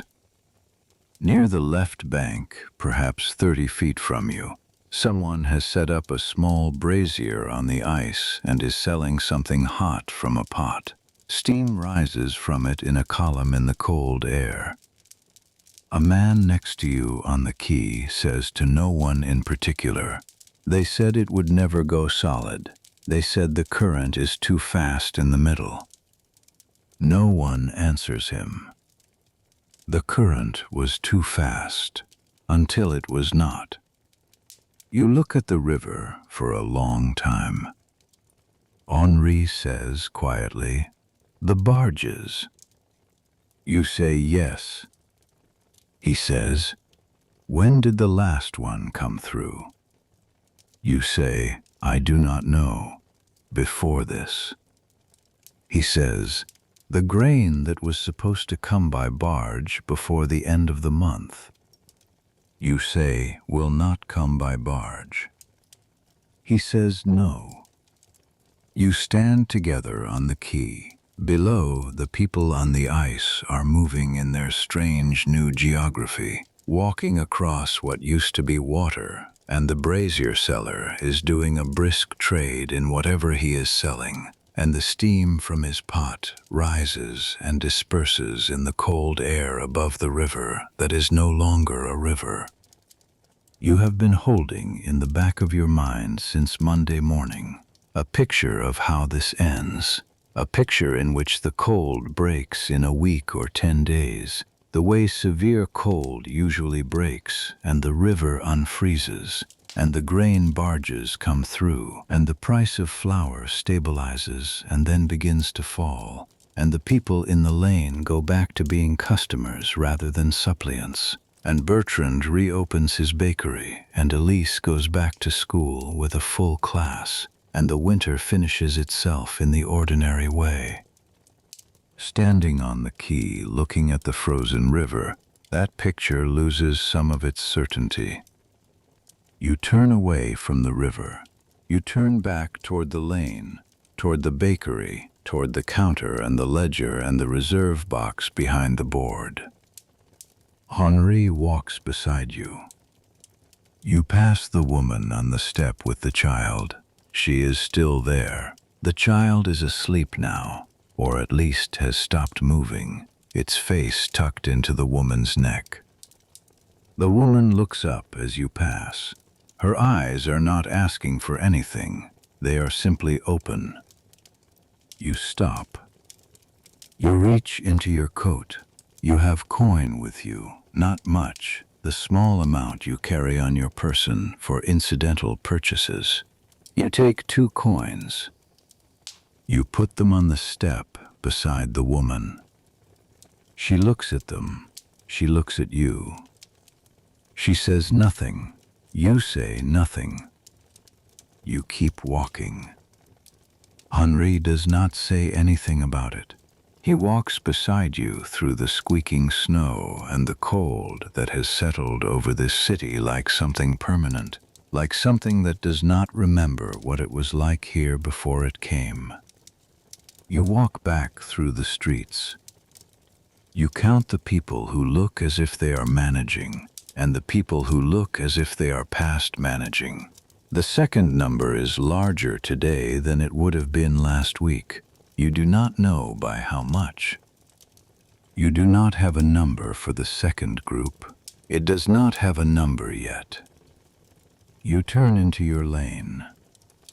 The bakery is there. The shutters are closed against the cold, but the smell of bread still comes through, the residual warmth of the oven in the stone walls pushing the smell out into the cold air. Elise is at the window.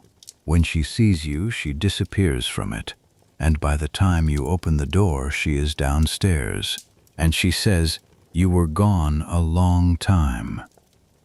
You say, "We went to the river." She says, "What did it look like?" You think about how to answer this. You think about the man on the quay saying they said the current was too fast. You think about the cartwheels wrapped in cloth. You think about the brazier on the ice and the steam rising into the open air. You say it looked like a road. She considers this. She says, "Can we walk on it?" You say someday, perhaps. Not yet, not today. Today you have bread to account for, and a reserve to check, and a ledger to balance, and tomorrow's dough to set, and the cold is still sitting over everything, and Elise has a cough that started this morning, small and dry, the kind that begins as nothing. You put your hand on her forehead. It is warm, not very warm, but warm. You say, "Go upstairs and get into bed." She says, "I am not tired." You say, "I know. Go anyway." She goes. You stand in the kitchen. Henry is already at the oven, banking it for the afternoon. His movements the same efficient sequence they always are. Ash forward, embers covered, air restricted. The fire put into its holding pattern for the hours until morning. You go to the ledger. You open it. You look at the flour price from today and the flour price from 2 weeks ago. You look at the number of loaves sold and the number kept in reserve. You look at what you have and what you have spent and what you will need tomorrow. The numbers are not alarming. Not yet. They are tight and they are moving in the wrong direction, but they have not yet reached the place where the arithmetic stops working. You pick up the pen. You write today's date. You write the flour price. You write the number of loaves. Outside, the cold sits on the city like something that has learned the address. Elise coughs once upstairs, then is quiet. The pen scratches against the paper. You close the ledger. You go to check on your daughter. Elise's forehead is warm. Not the burning warmth of a serious fever, the kind that makes a child's eyes go glassy and their body go slack and their breathing change in the way that makes you count the breaths. This is the lower warmth, the warmth of something beginning, the warmth that might be nothing or might be the start of something. And the difference between those two possibilities is information you do not yet have. You sit on the edge of her bed. She looks up at you. She says, "My throat hurts a little." You say, "I know. It is the cold air." This is true and also incomplete. The cold air dries the throat and the sinuses. The cold air carries people in from outside who bring whatever they are carrying. The cold forces people into small, closed spaces together, rooms with low ceilings and poor ventilation. The kind of rooms that are common in this quarter. And when people are crowded into small, cold rooms, the things that move between people move faster. This is the winter of 1709. There is no medicine for what passes between people in cold, crowded rooms. There is warmth and broth and rest and waiting. You say, "I will bring you broth." She says, "I am not very sick." You say, "I know, broth anyway." She closes her eyes. You go downstairs. The broth is from the bones of a chicken you bought on Monday, before the prices moved, simmered with whatever vegetables were available, stored in a clay pot near the edge of the oven where it stays warm. You have been using it for Elise's evening meal and for your own, stretching it across 3 days by adding water and a pinch of salt each time you take from it. It is thin. It is warm. It is the most important thing currently in this kitchen besides the bread. You ladle a cup and carry it upstairs. Elise drinks it sitting up, both hands around the cup, serious about the task of drinking it. She is not a child who complains about food. She has always eaten what was put in front of her without discussion, which is a quality you have never taken for granted, because you know what it costs when a child will not eat. She says, "Will I have to stay in bed tomorrow?" You say, "We will see how you feel tomorrow." She hands you back the empty cup. She says, "The girl across the lane has not come outside in 2 days. Adele. Do you think she is sick too?" You think about this. Adele is perhaps 6 years old, the daughter of a carpenter named Remy, whose shop is in the building across the lane. You have not seen either Remy or his wife today.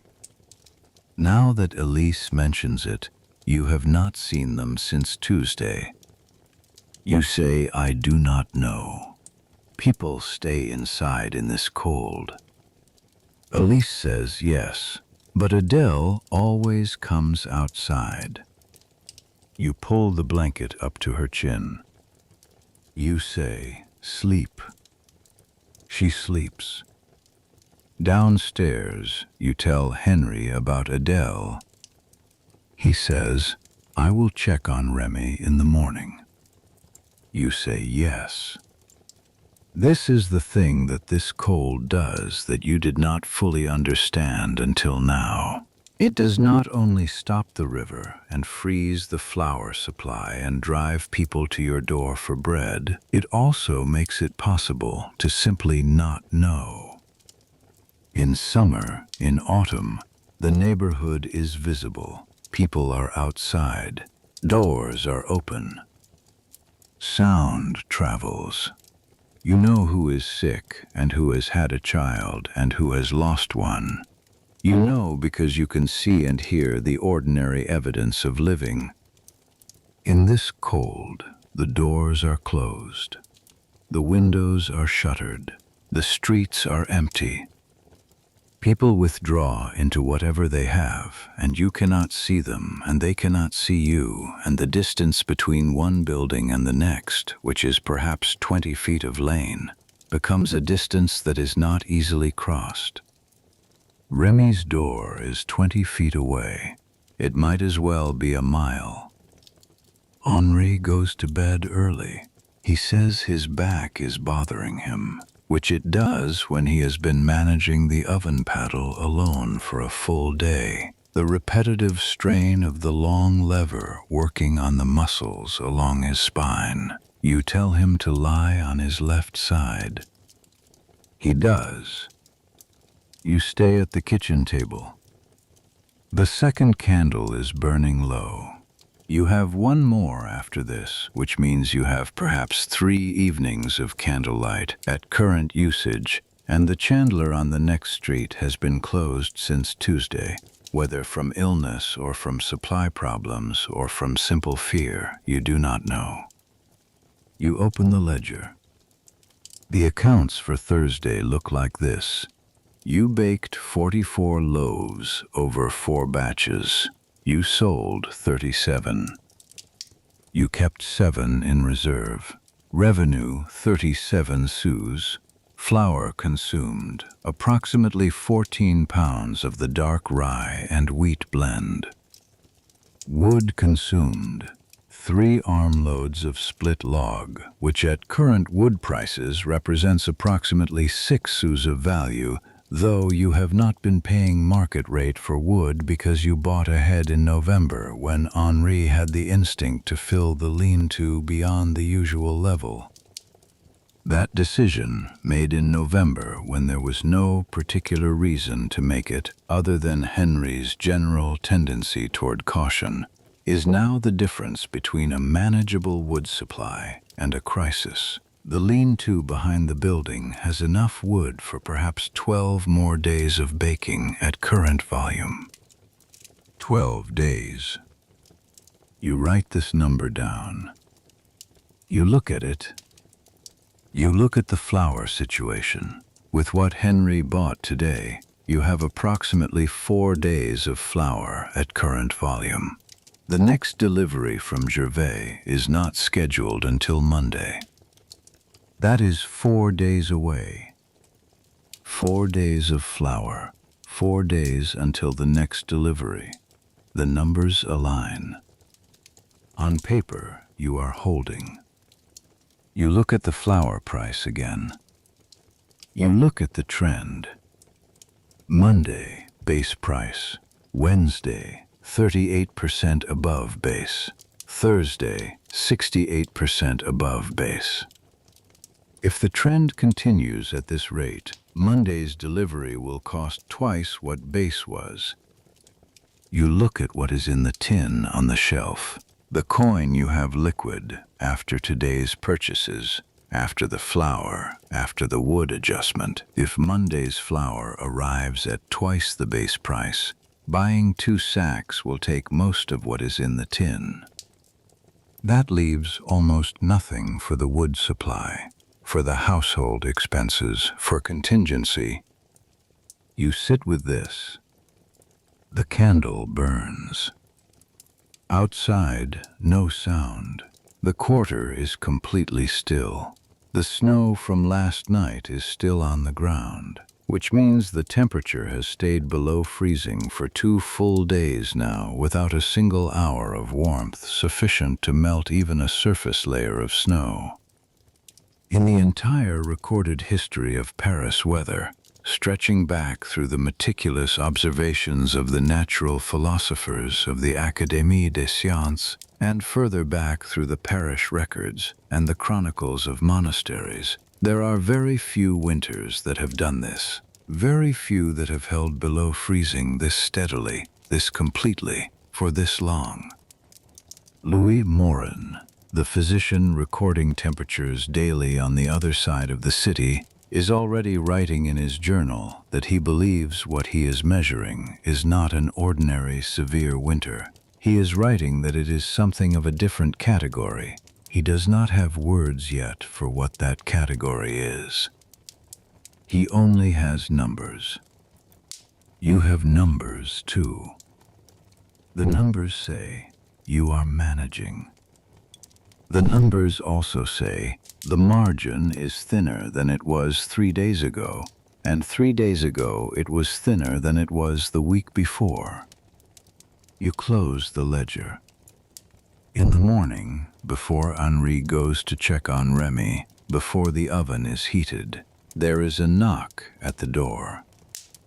It is not yet fully light. You are already downstairs, already at the oven, already in the first stages of rebuilding the fire from the banked coals. The knock is quiet, not the demanding knock of a customer who has decided that the sign of business means you must be ready.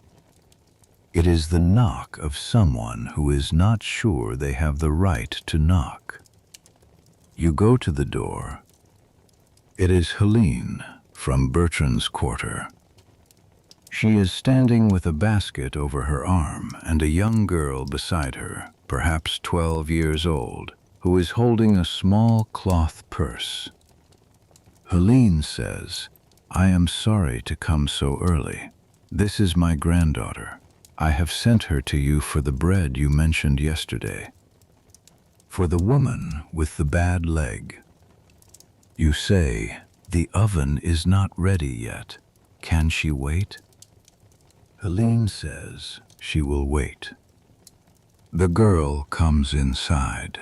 You put her near the oven where it is marginally warmer than the doorway, and you give her a cup of water, and she sits with her hands in her lap and her back very straight, the particular posture of a child who has been told to behave and is taking it seriously. Helene says, "I wanted to tell you something." You step outside into the lane with her. The cold is immediate. You do not have your coat on. She says, "Bertrand is not coming back." You say, "What do you mean?" She says, "His wife came to tell us last night. He has gone to his sister in Lyon. He said there is no supply to be had here. He said Paris is going to be very difficult before this is over. He left 2 days ago. His wife is still here, packing." You say, "Lyon." She says, "Yes." You think about this. Bertrand is a baker. He has a full operation, presumably an oven and tools and supplier relationships and a customer base. He has left Paris. A baker leaving the city in the middle of a bread crisis is not a sign of ordinary difficulty. It is a sign of a man who has looked at the numbers, the flour numbers and the wood numbers and the price trend numbers, and decided that the numbers do not have a solution he can live with. You say, "How long has he been here?" She says, 20 years at least. His father before him. You say nothing. Helene says, "I am not telling you this to frighten you. I am telling you because you have been fair and I thought you should know what you are dealing with." You say, "Thank you." She says, "His customers. There are perhaps 60 households who bought from him regularly. Some of them have found other sources. Many have not." You say nothing for a moment. You look at your lane, the snow, the shut doors, the cold. 60 households. You say, "I cannot supply 60 households on top of my own customers, not reliably, not at this volume." She says, "I know. I am not asking you to. I am telling you so you know." She goes. You stand in the lane for a moment in the cold without your coat. The cold is thorough and complete, and it enters through the collar and the wrists and the thin wool of your dress, and it sits there, just sits, the way it sits on everything now, steady and without urgency, as if it has all the time in the world. You go back inside. The girl is still sitting by the oven with her hands in her lap. The fire is catching now, the kindling well established, the first small logs beginning to take hold. You add 2 more pieces and adjust the vent and watch the temperature begin its slow climb. You say to the girl, "It will be an hour." She says, "Yes, madame." You say, "What is your name?" She says, "Cécile." You say, "Cécile, have you had anything to eat this morning?" She looks at you. She says, "I had some bread last night." You say, and this morning. She looks down at her hands. You go to the reserve box. You take one of the loaves from yesterday. It is a day old, slightly harder on the outside, but entirely sound. You break off a portion, perhaps a quarter of the loaf, and bring it to her. She takes it with both hands. You say, eat it slowly. There is no hurry. You go back to the oven. Henri comes downstairs at the 8th hour and sees the girl and looks at you. You say, she is waiting for bread for a neighbor. And then you say, quietly, what Helene told you about Bertrand. Henri stands still for a moment. Then he says, 60 households. You say, that is her estimate. He says, we cannot.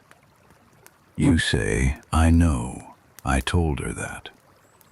He says, but some of them are going to come here anyway. You say, yes. He says nothing. He goes to check on Remy. He comes back 15 minutes later, and his face has the particular stillness of a man who has seen something he did not want to see. He stands in the kitchen doorway. He says Remy's wife answered the door. She said Remy is sick. She said 2 of the children are sick. She said Adele is the worst of them. You think about Elise upstairs with the warm forehead and the dry cough. You say, what kind of sick? He says, fever. She would not let me in. She said she does not want anyone coming in. You say, that is sensible. He says, yes. The kitchen is quiet for a moment, except for the sound of the oven and the sound of Cécile eating her bread slowly by the wall. You say, check on Elise. He goes. He comes back and says, she is better. The fever is down. She wants to come downstairs. You say, let her come. Elise comes downstairs looking pale but upright, the determined upright of a child who has decided she is not sick enough to be treated as sick. She sees Cécile, and Cécile sees her, and they look at each other with the mutual assessment of children who are approximately the same age and in the same small space. Elise says to Cécile, who are you? Cécile says, I am waiting for bread. Elise says, I live here. Cécile says, I know. Elise sits down across the table from her.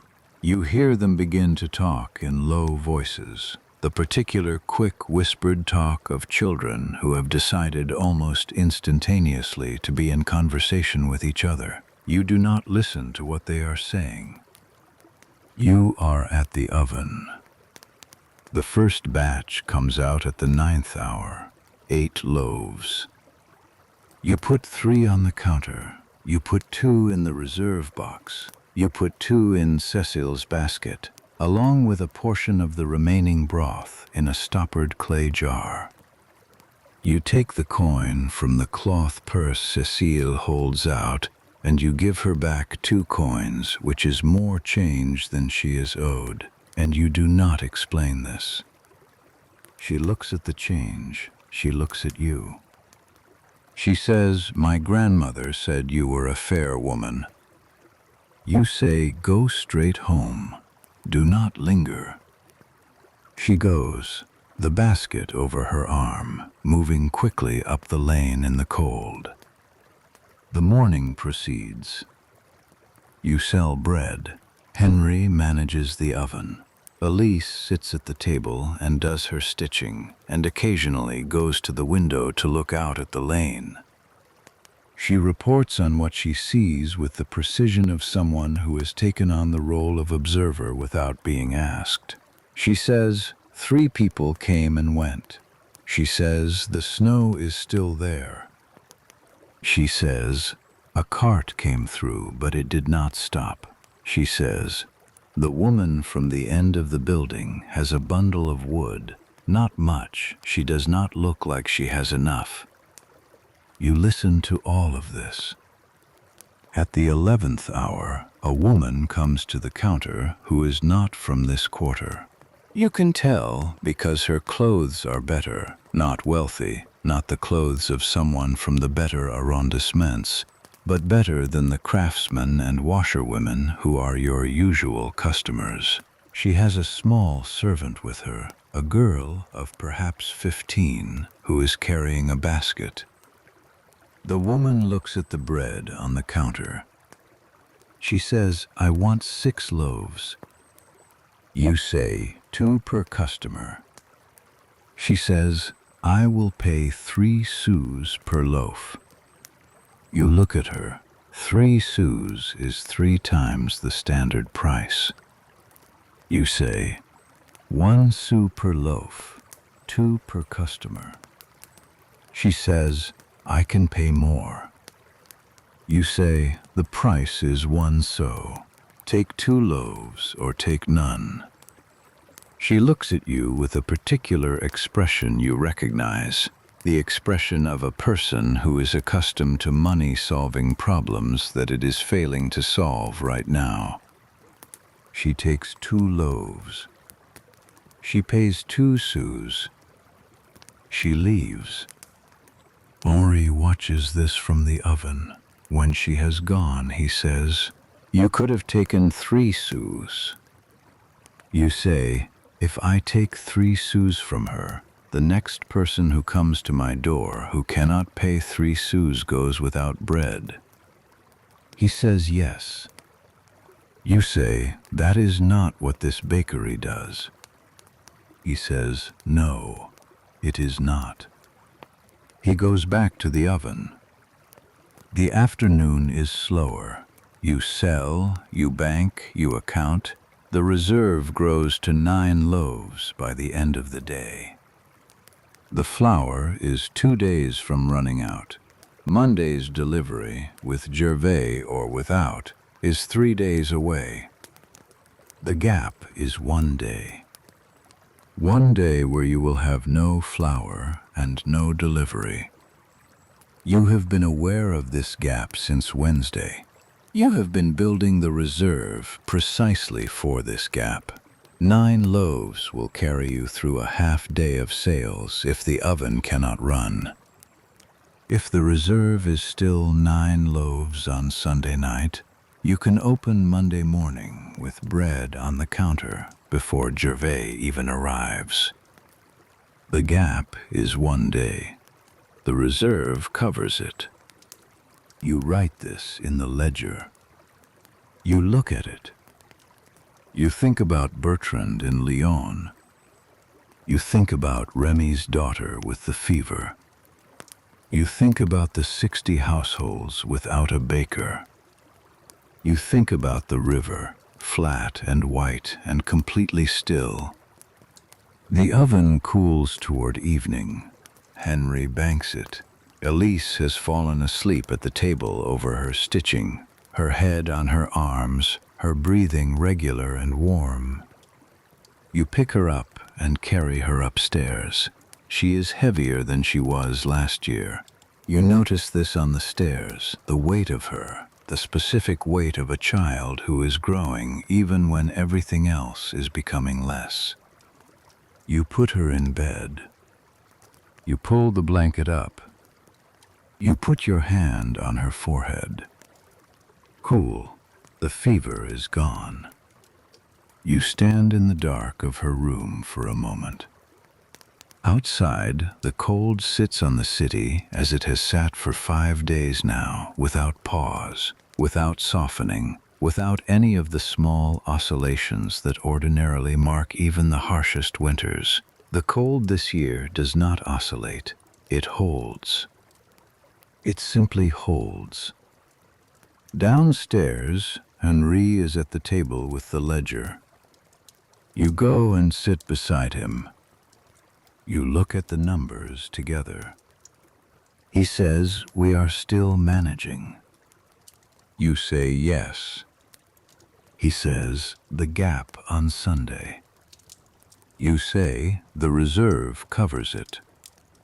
He says if the reserve stays where it is. You say yes, if.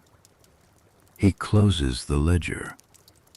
He says, do you remember the summer 2 years ago, when the harvest was light and the flour went up in August and we had 3 weeks of tight margins before the new crop came in? You say yes.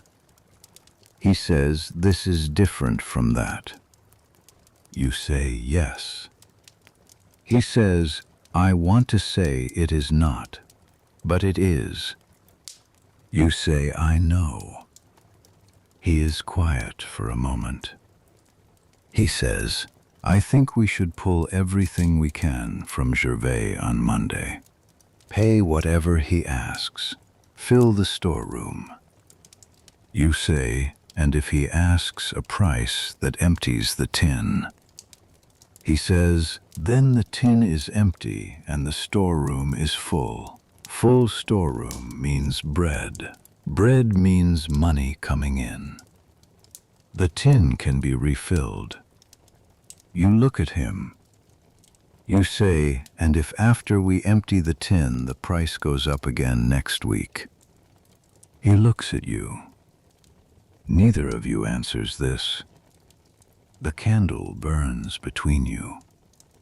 Outside, the snow that has been on the ground for 2 days is still there, still white, still dry, still squeaking under the foot when you walk on it.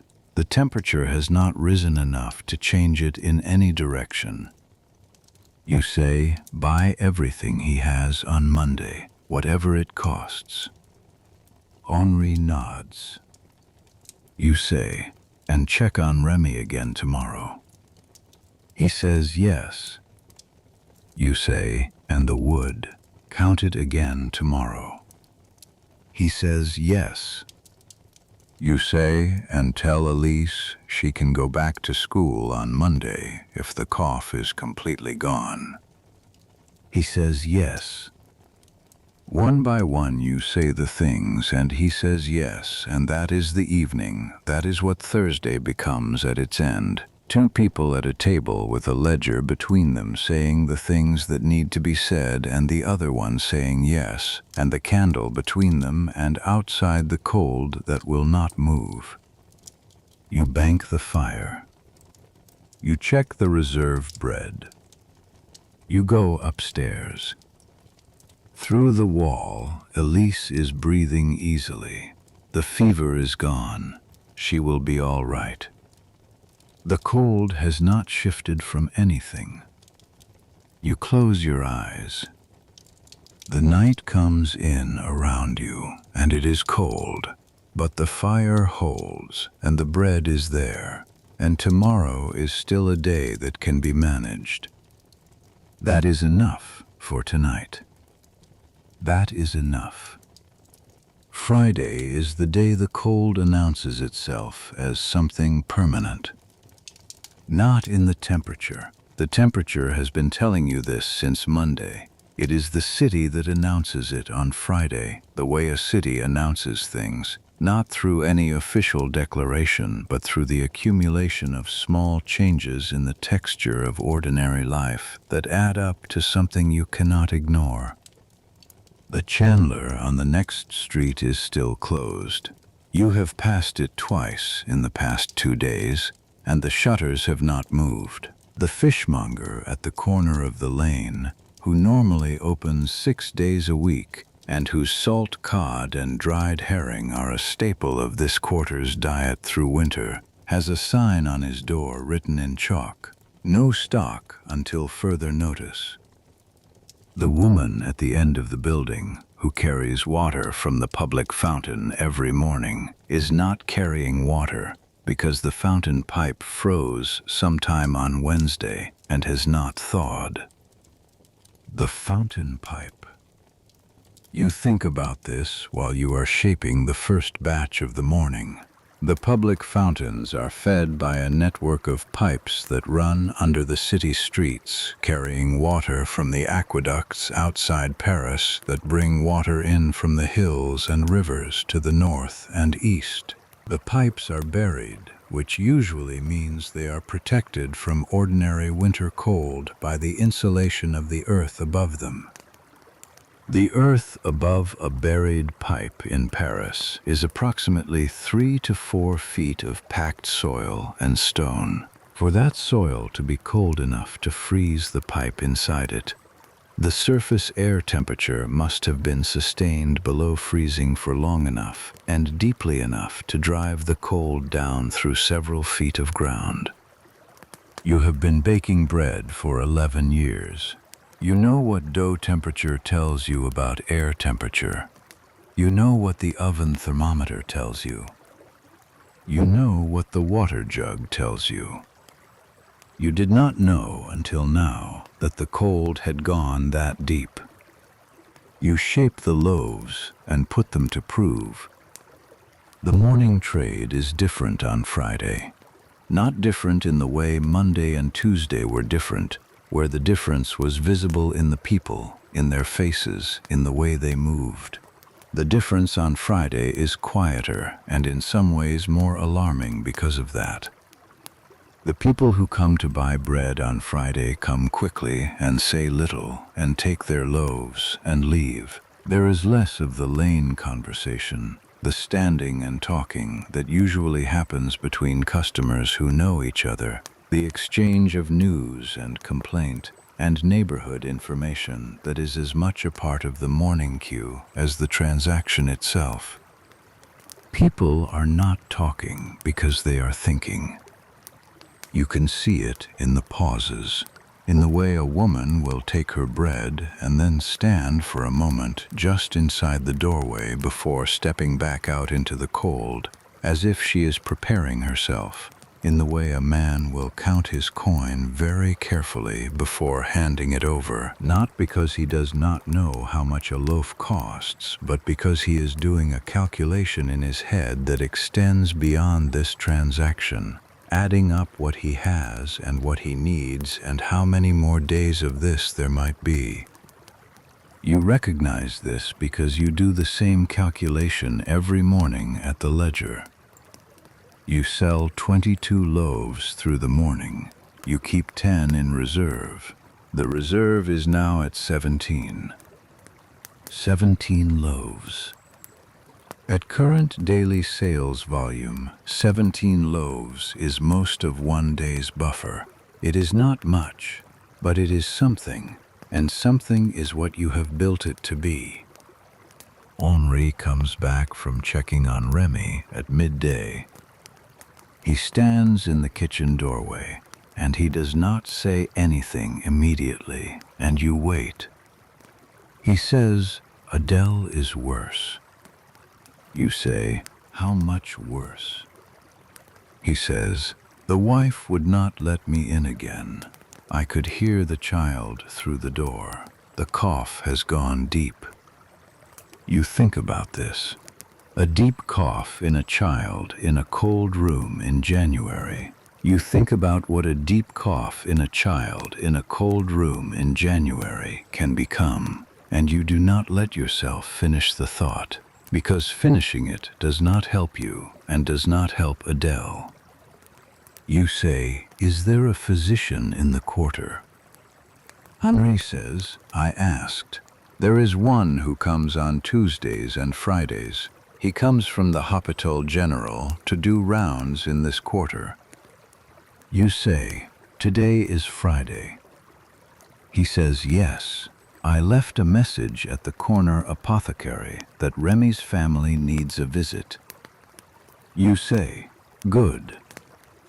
Henri says, "There are others on the street who are sick. The apothecary told me. He said he has had more people in the last 3 days than in a normal month. He said mostly cold-related, chest infections, a few fevers he is not sure about." You say, not sure about how. He says he would not say exactly. He said he is writing to the Hospital General about it.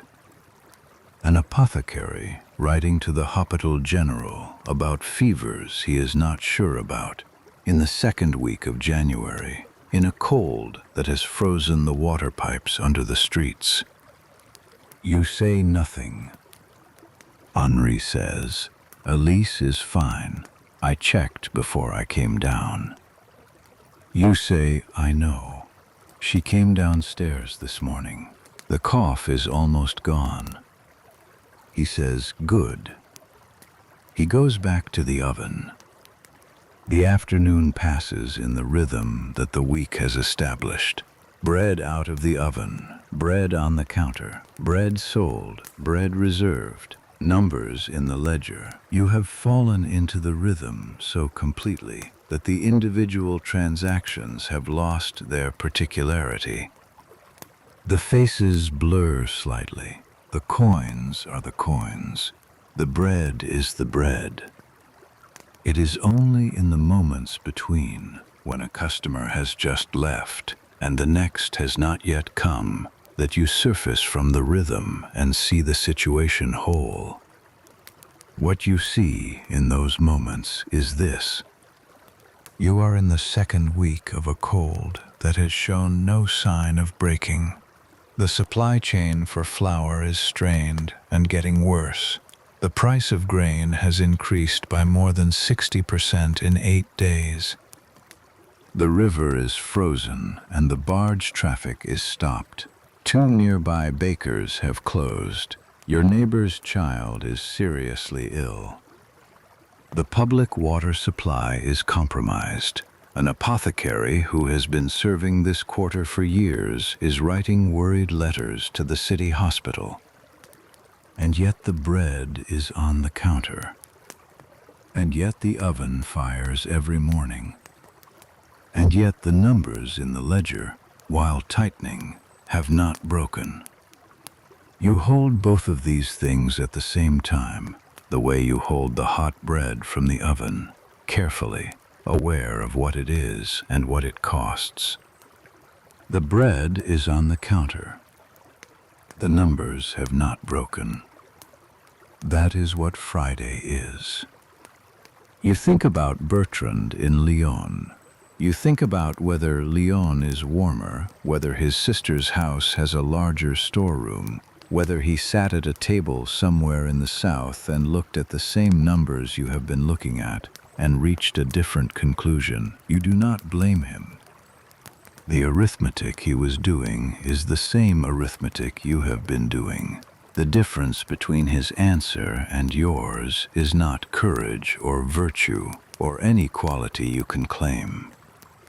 The difference is the lean-to behind the building, filled beyond the usual level in November, on nothing more than Henri's general tendency toward caution. The difference is the reserve box behind the board that you have been building since Monday. The difference is 11 years of small, ordinary decisions that turned out, in this specific January, to matter in ways you could not have predicted when you made them. You did not know the cold was coming. You only did the ordinary things carefully, and the ordinary things held. It is the 14th hour of the afternoon, the light through the window going the gray-blue of Paris in January at 4 o'clock. When you hear it, it is not loud. That is the first thing. You have imagined in the moments when you have let yourself imagine it, that it would be loud. A shout, a crowd, some kind of announcement. It is not loud. It is a single sharp crack from the back of the ground floor. You are at the counter. Henri is upstairs briefly, checking on Elise. The bakery is empty of customers for the moment. You stand still. The crack was the sound of glass breaking. You know this sound. You have broken a window yourself once, years ago. moving a heavy flour sack that slipped.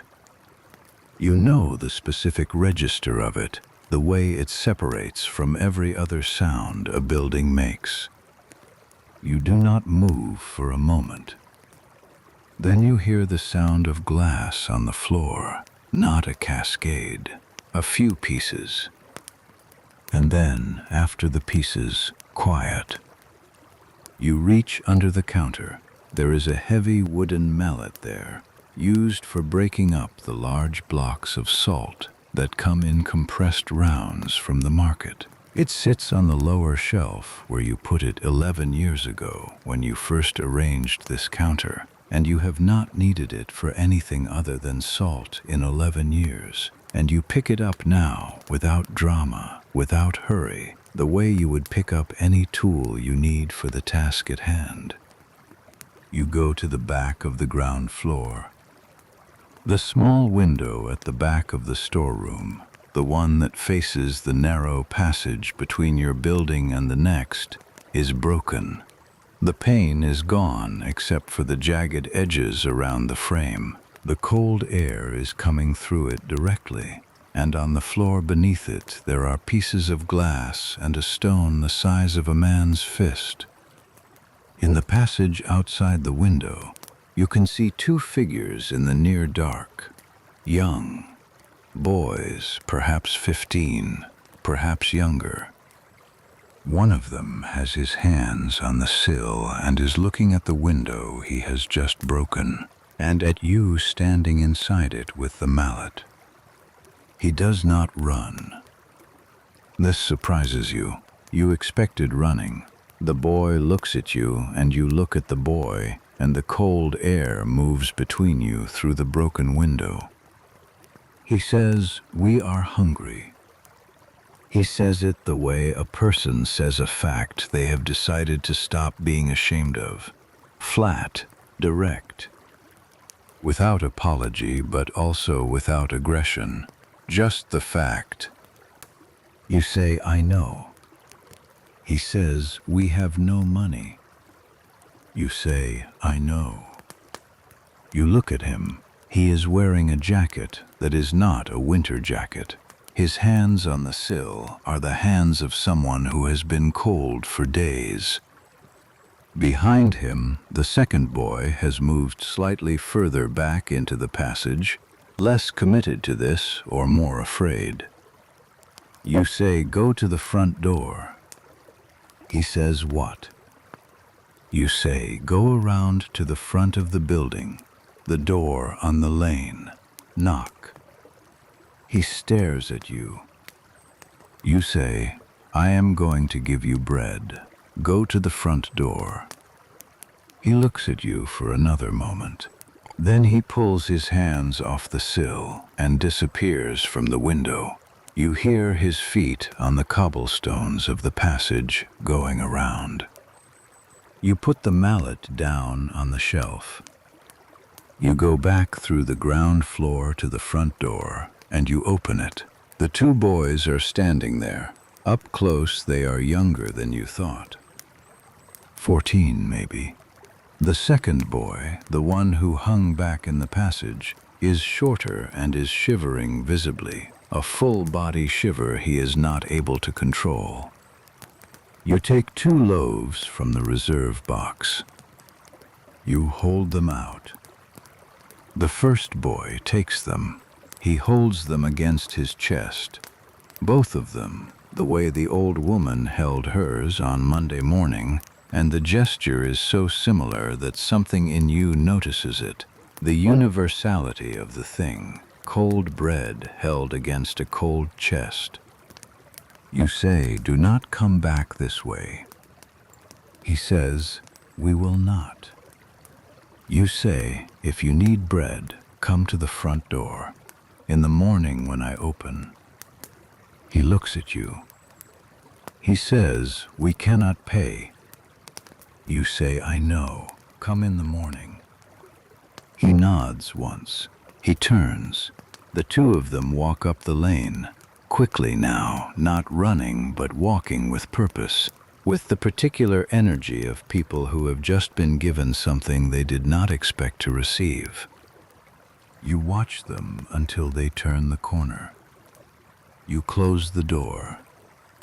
You stand in the kitchen for a moment. The mallet is still on the shelf in the storeroom. The broken window is still broken.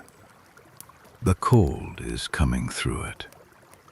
Henri comes downstairs. He looks at you. He looks at the mallet. He says, "What happened?" You tell him. He is quiet for a moment. Then he says, "2 loaves from the reserve." You say, "Yes." He says, "You gave them bread." You say, "Yes." He says nothing more about it. He goes to the storeroom and looks at the broken window. He comes back and says he will board it up in the morning when there is better light. For tonight he will stuff rags in the frame. You say yes. He goes to find rags. Upstairs, Elise is listening. You know this because the floorboards above the kitchen are thin, and when someone is moving in her room you can hear it, and right now the floorboards are not moving, which means she is sitting still, which is what she does when she is listening. She will ask you tomorrow what happened. You will tell her the truth because she is 8 years old and she lives in this building, and she already knows more about what is happening outside than you have told her. You sit down at the kitchen table. Henri comes back with the rags and goes to stuff them into the window frame. You hear him working in the storeroom, the careful pressing of cloth into the gap around the broken pane. The cold that has been coming through the broken window begins to diminish slightly. Not gone, the rags are not glass, but less. You think about the boy who said, "We are hungry." He said it without shame. That is the part that stays with you, not the broken window, not the stone on the floor, not the fear you felt for the first second before you understood what you were dealing with. The part that stays is the absence of shame in his voice, because shame requires the belief that your situation is your fault, that you could have done something differently to avoid it, that the gap between where you are and where you should be is a gap you created. That boy did not believe any of those things. He was simply hungry, and he had decided to stop pretending otherwise. You think about the 60 households without a baker. You think about the apothecary and his worried letter. You think about the woman on the step with the sleeping child. You think, how many more of them are there? How many more people in this quarter who have passed the point of pretending? Henri comes back from the storeroom. He sits down across from you. He says the reserve is at 15 now. You say yes. He says Gervais tomorrow. You say Gervais is closed on Saturdays. He says, "I know. I am going to go anyway. I am going to knock on his warehouse door." You look at him. He says, "If we wait until Monday, the price will be higher. If I go tomorrow and offer to pay in full, in coin, in hand, he will open the door." You say, "And if he does not?" He says, "Then we wait until Monday, but he will." You say, "What time?" He says, "Early, before the Hellas trade." You say, "Take the large cart." He says, "Yes." You look at the candle between you. It is the second to last one. After this candle, and the last one, the supply is finished until you can find a chandler who is open. You make a note in the ledger. Candles, a thing to solve. The list of things to solve is longer than it was on Monday. Wood, 12 days. Candles, 2 remaining. Flour, 2 days until the Sunday gap. Monday delivery dependent on Gervais at his door Saturday morning. Window boarded by morning. Water, the fountain is still frozen. You have been managing with the barrel inside, which you refill from wherever water can be found, but the barrel is 2/3 empty. Remy's daughter, no news from the physician yet. 2 boys who will come back in the morning, noted. You close the ledger. Henri banks the fire. You check the reserve box, 15 loaves. You touch each one in the dark to make sure of the count. 15, yes. You go upstairs. Elise is awake. She says, I heard something break. You say, a window. Papa has fixed it. She says, which window? You say, the one at the back of the storeroom. A stone fell against it. It happens sometimes in the cold. She considers this. She says, was someone throwing the stone? You look at your daughter in the dark. You say yes. She says, why? You say, because they were hungry and they did not know how else to ask. She is quiet for a moment. She says, did you give them food? You say yes. She says, good. She closes her eyes. You sit on the edge of her bed for a moment longer. Then you go to your own room. Through the wall, she breathes steadily, the cold completely gone from her lungs now, the dry cough finished. She will be well enough by Monday for school if the school opens. You lie in the dark. The night outside the window is the same night it has been all week, the flat dark of a city under deep cold. The particular quality of winter dark when there is no moon and the cold is dry and the stars on the nights when the cloud breaks are very bright and very far away and have nothing whatsoever to do with the temperature. You think about what Elise said. Good. The uncomplicated good of an 8-year-old who has not yet learned to complicate it. You fed someone who was hungry. That is what happened.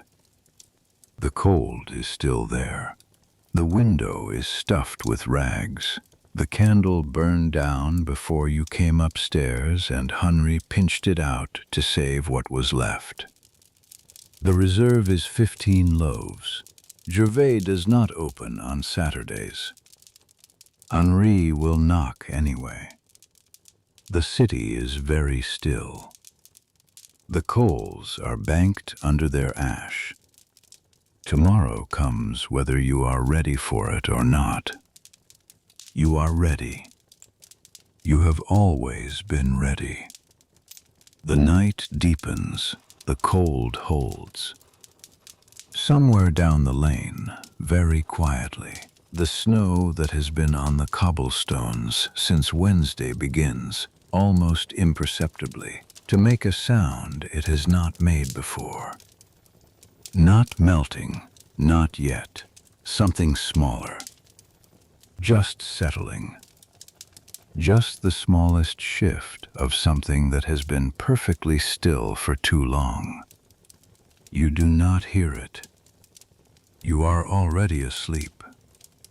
February comes the way it always comes in Paris, without announcement, the calendar simply turning the page from January, while the city is not looking. But this February is different from the Februaries you have known. It begins with a sound. You hear it first on a Saturday morning, the last Saturday of January, early, before the oven is fully heated and before Henri has come back from Gervais' warehouse with whatever flour Gervais agreed to sell him. You are at the counter and the lane is quiet and the cold is there as it always is. And then there is a sound from the direction of the river that carries through the streets in the particular way sounds carry in very cold, still air, which is to say clearly and from a surprising distance. It is a sound like a very slow crack, long and low and resonant. You go to the window. You cannot see the river from the window, but you can hear it. The ice is moving. Not breaking, not yet, but somewhere in the frozen plain of the Seine a seam has opened, some structural tension in the ice that has been building since January 14th when the last channel of open water closed. The ice has been a single continuous surface for 14 days, and now, slowly, it is beginning to disagree with itself. You listen. The sound comes again, lower this time, traveling through the stones of the city the way sound travels through stone when it has nowhere else to go. You go back to the oven. Henri comes back at the 9th hour with the large cart, 2 sacks, at a price that is, as he predicted, higher than Thursday. But not as much higher as you feared. Gervais, it turns out, had been approached by 4 other bakers before Henri arrived at his warehouse door on Saturday morning, and had decided that selling at a stable premium was preferable to a bidding contest that would empty his stock in a single morning and leave him with nothing to sell for the rest of the month. Henri says he is not a good man, but he is a consistent one. You say consistent is enough. The sacks go into the storeroom. You count what you have. With the Saturday purchase and the remaining stock, you have 6 days of flour at current volume. Sunday's gap is covered. Monday's delivery is no longer urgent. This is the first morning in 8 days that you have stood in the storeroom and felt the number was adequate in more than a provisional sense. 6 days. You write it in the ledger and you look at it for a moment before you close the book. That same morning, the boys come back. Both of them, as you said they should. They come to the front door. They knock. You open it. They are standing in the lane in the cold, and they are looking at you with the particular combination of wariness and hunger that you have come to recognize this week in faces that have been managing too much for too long. You give each of them 1 loaf. They take them. The first boy, the one who spoke through the broken window, says, "The window. We will pay for the window." You look at him. He says, "When we have work again, when the cold is over." You say, "The window cost 12 sous to repair.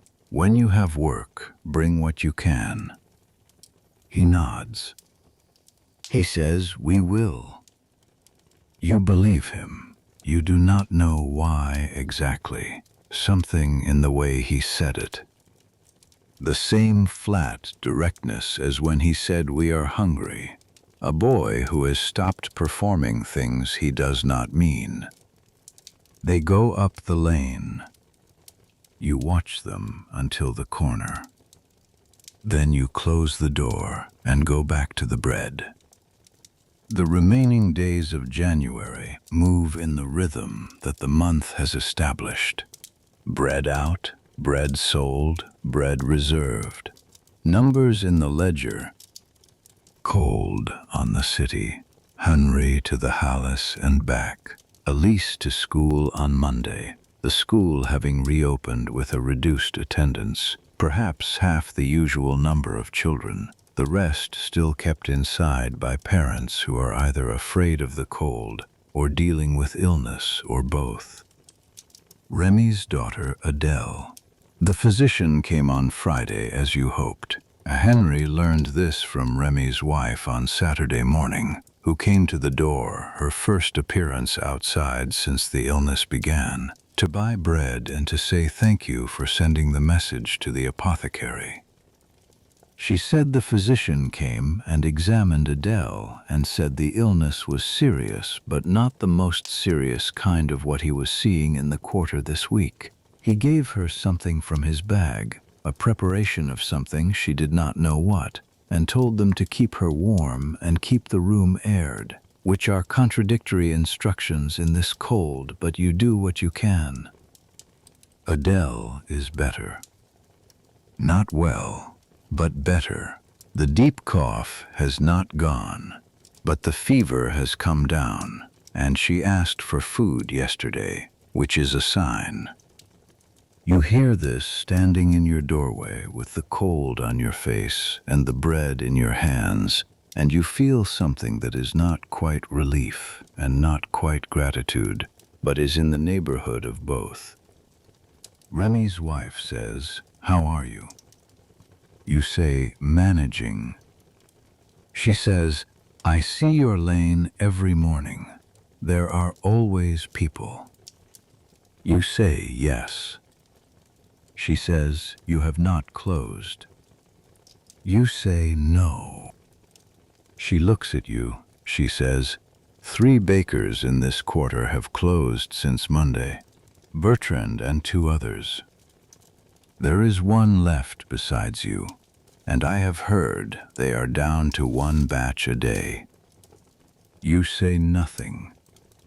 She says, "People are going further, to the right bank, to the Halles itself, standing in the cold for an hour for 1 loaf." You think about this. The Halles is 3 kilometers from this quarter. 3 kilometers in this cold, for people who do not have heavy coats, for people who have been cold for 2 weeks, for people who are already depleted.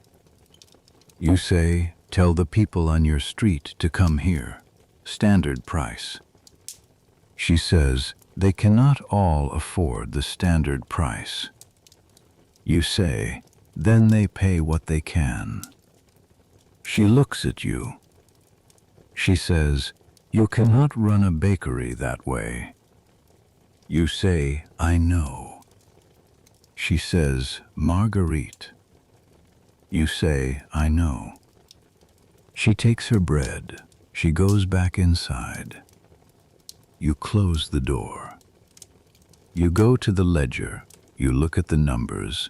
You look at them honestly, the way you have been looking at them all week, without hoping they will say something different from what they say. The numbers say you are running at a loss on approximately 1 in 6 transactions. The numbers say the coin in the tin is lower than it was on Monday. The numbers say the wood in the lean-to is at 9 days. The numbers also say the flour is there, the oven fires, the bread comes out. The lane is not empty. You close the ledger. The last week of January is the week you understand something you could not have told anyone at the beginning of the month, when the cold first came and the thermometer showed a number you had never seen it show, and the dough in the proving bowl was cold clay. What you understand is this: a city does not collapse all at once. It does not break like a window, 1 crack and then the whole pane. It thins. It loses people from the edges first, the ones with the least margin, the least reserve, the fewest connections, the thinnest coats. They are the first to go thin, and then they are gone from the lane, and the lane looks almost normal except for their absence, and the absence accumulates, And that is how a city loses 100,000 people to cold and hunger without anyone being able to point to the exact moment it happened. You are not going thin, not yet, but you can see the edge from here. And you are one of the ones still standing between the edge and the people who have not reached it yet. That is what the bread is. That is what the open door is. Not charity, not heroism. Just, the edge is there, and you are not at it, and so you bake. February the 1st brings something new. You wake to a sound you have not heard since the cold began. A low register sound that moves through the building from outside. Not the crack of the ice this time, but something softer. Something with a quality of movement in it. You lie still for a moment. Rain. Not snow. Rain. Cold rain, not warm rain.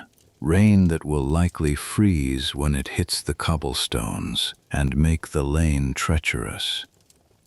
But rain, which means the air above the city has risen somewhere to above the freezing point, which means something is different about the sky this morning than it has been for the past 26 days. You get up. The floor is cold, but it is the ordinary cold of a January floor, not the cold of a floor that has been sitting in open winter air for a month. You notice this the way you noticed the difference that first morning, by the degree of it, the register. You go downstairs. The oven coals are the strongest they have been in weeks. The banking held well.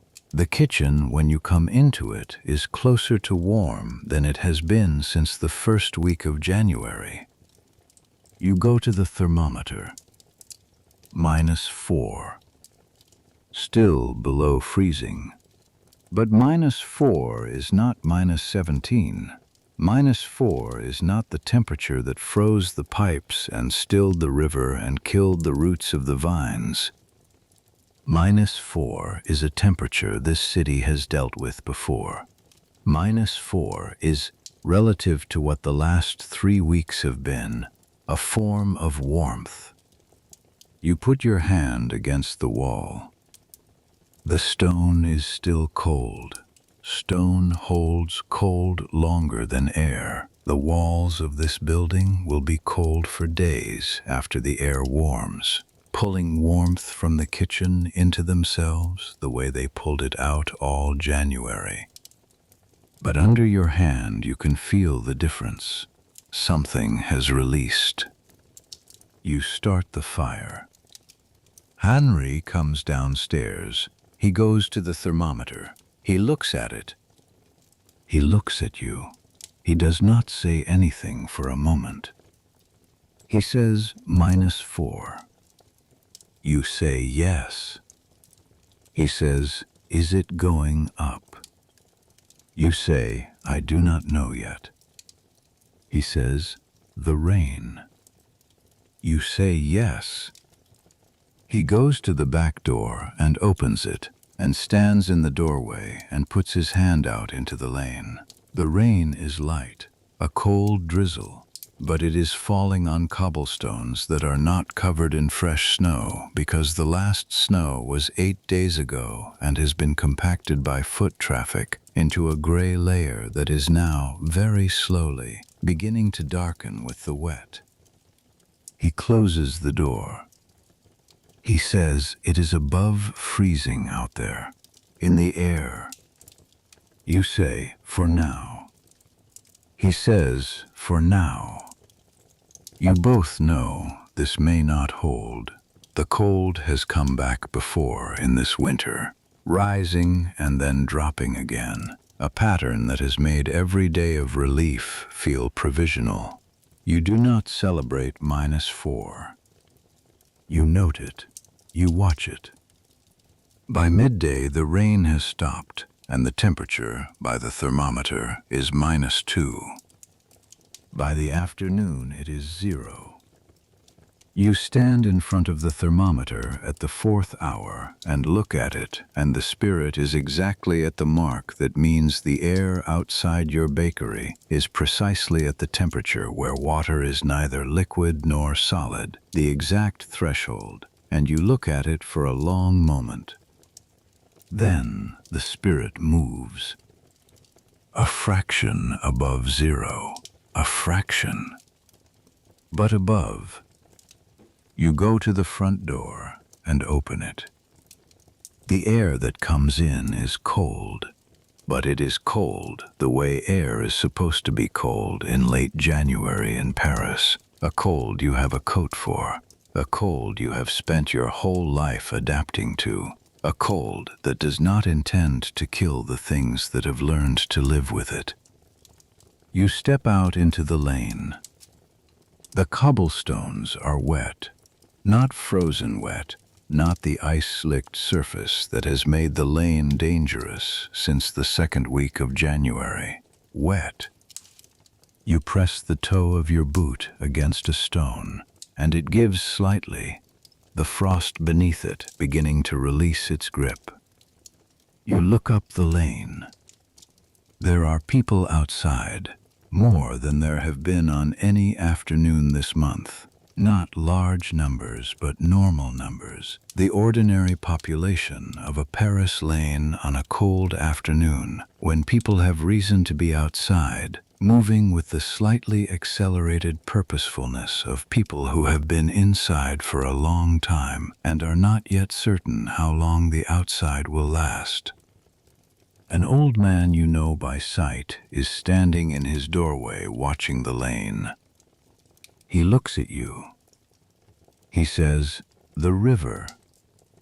You say, "What about the river?" He says, "They are saying the ice is cracking in the middle. Big cracks. You can hear it from the quay." You nod. You think about the day you stood on the quay with Henry and looked at the flat white plain of the frozen Seine and felt the picture in your mind. The picture of how this would end, become uncertain. The picture is returning. You go back inside. Henri is at the oven. You tell him what the old man said. He nods. He says, "I will go see tomorrow. Early." You say, "Take Elise." He looks at you. You say, "She should see it before it is completely gone, so she knows it happened." He says, "All right." The evening comes. The temperature outside by the thermometer holds just above 0. It does not feel warm. It feels like the specific absence of the thing that has been pressing against this city for 4 weeks, a lifting, a drawing back. The walls are still cold. The stores are still depleted. The lane is still missing some of the faces that were in it at the beginning of January. But the temperature is above 0. The oven fires easily. The dough proves well for the first time in weeks, the yeast doing its work at the warmer temperature, the loaves rising more fully than they have been rising, the crumb open and light when you press it, the way it should be. You stand at the cooling rack and tap the first loaf of the evening batch, and the sound it makes is the sound it is supposed to make, hollow and deep and right. You break it open. The crumb is open, light. The irregular air pockets that mark a properly proved loaf are there. The structure that means the yeast did what yeast is supposed to do, that the temperature was warm enough, that the conditions were what the bread requires. You hold the broken loaf. You have been looking at dense, underproved bread for 3 weeks. You have sold it and eaten it and not complained about it because it was bread and bread was what was needed and you made it under the conditions that existed. But you had forgotten in 3 weeks what the bread was supposed to look like. You look at it now. Henri comes and looks over your shoulder. He says nothing. He does not need to. You put the loaf on the rack with the others. The next morning, you and Henri and Elise walk to the river before the oven is heated, a thing you have never done before in 11 years of running this bakery, leaving the morning routine for something else. Elise walks between you, her hand in yours, in the slightly warmer air of a February morning that is, by the thermometer, 3 degrees above zero. The streets are changed. The change is small, but it is everywhere. Water moving in the gutter at the edge of the lane, only a trickle, but moving. The cobblestones visible under the last of the compacted snow, the gray of old stone coming through as the white recedes. A cat sitting in a doorway, which you have not seen a cat do since the cold began, because cats know when the outside is not survivable, and they do not go outside. You come out onto the quay. The river is not a road anymore. It is not a river yet, not the full-moving brown-green water of normal times, but the ice is broken, not gone. Large plates of it still cover most of the surface, gray-white and thick, tilted at angles where the current beneath has pushed them up against each other. Between the plates, dark water moves. The channels are narrow, the current slow, but it is there, the water moving, the river remembering what it is. On the near bank, the ice has pulled away entirely, a strip of open water along the quay, somewhere beneath the surface. The current that was always there, that everyone said was too fast to freeze, is back.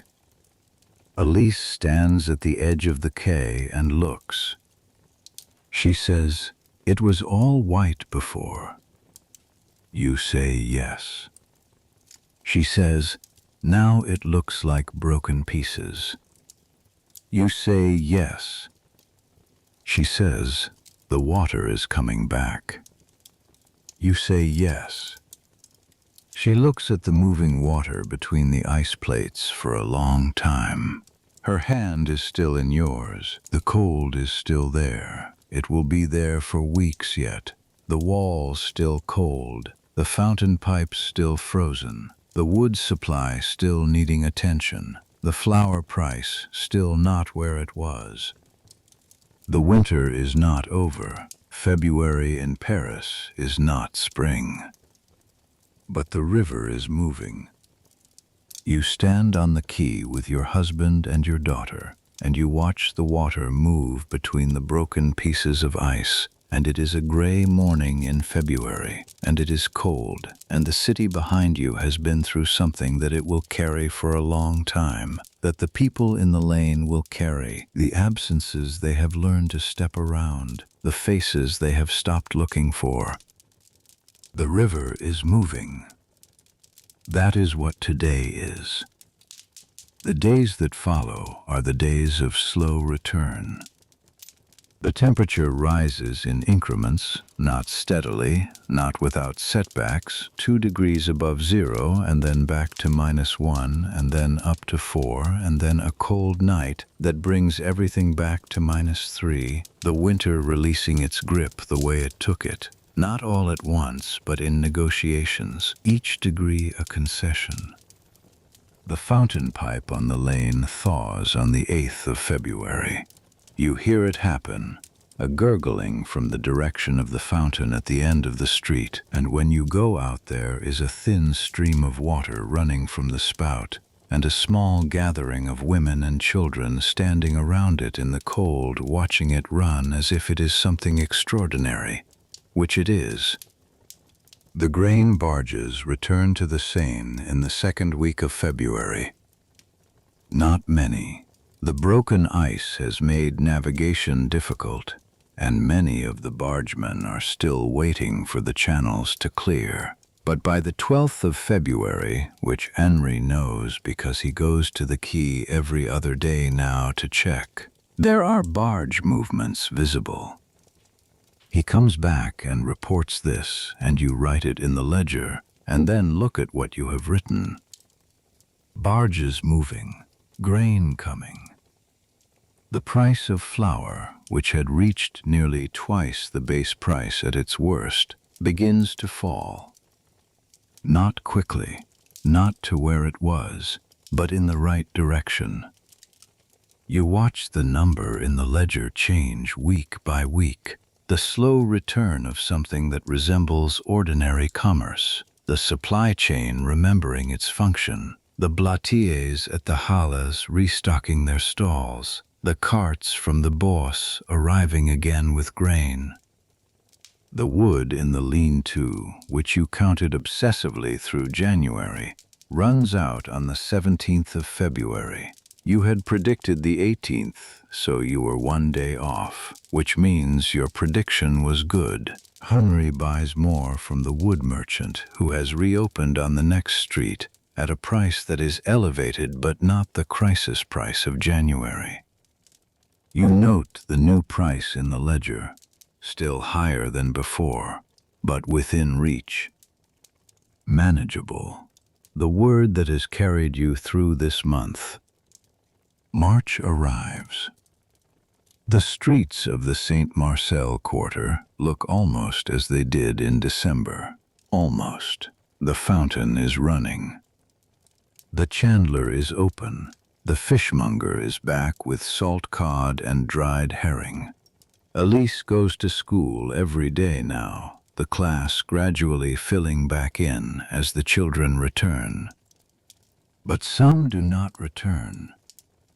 The teacher tells Elise, and Elise tells you at the dinner table one evening in the first week of March, that 3 children from the class will not be coming back. She gives you their names. You know one of the families. You do not know the others. You say, "I am sorry." Elise says, "Why did they die?" You say, "The cold was too much for some people, especially children, especially people who did not have enough warmth and food." She says, "But we had warmth and food." You say, "Yes." She says, "Why did we have it and they did not?" You look at your daughter across the table.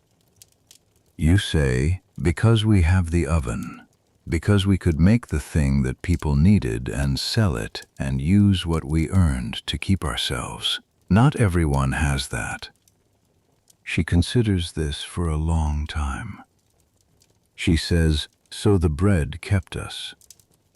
You say, "Yes, the bread kept us." She eats. The spring comes as it always comes to Paris, not in a single day, but in the accumulation of small changes, the days growing longer by minutes, the mornings beginning to smell of something other than cold stone and chimney smoke. By April, the trees along the better boulevards are showing the first green. The Seine is fully open and running fast with the melt from the hills to the north. The bakery is open. The oven fires before dawn. Henry shapes the loaves with the same efficiency he has always had, the practiced hands, the hands that know the dough before they touch it, the weight and give of it already understood. The bread comes out of the oven at the correct time and sounds correct when you tap it and smells the way bread is supposed to smell, all the way correct, not the dense, underproved loaves of January, but bread as it should be. You sell it at 1 sou per loaf.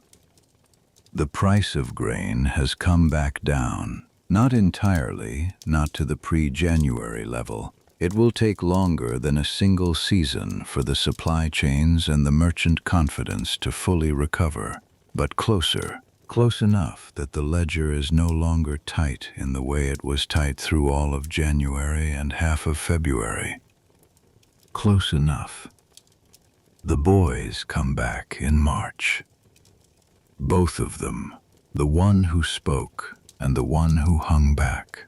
They come on a Thursday morning before the lane fills up, and they knock at the front door, and you open it, and they are standing there looking older than they did in January, or perhaps they were always this age and you are only now seeing it clearly, the age of people who have learned something the hard way.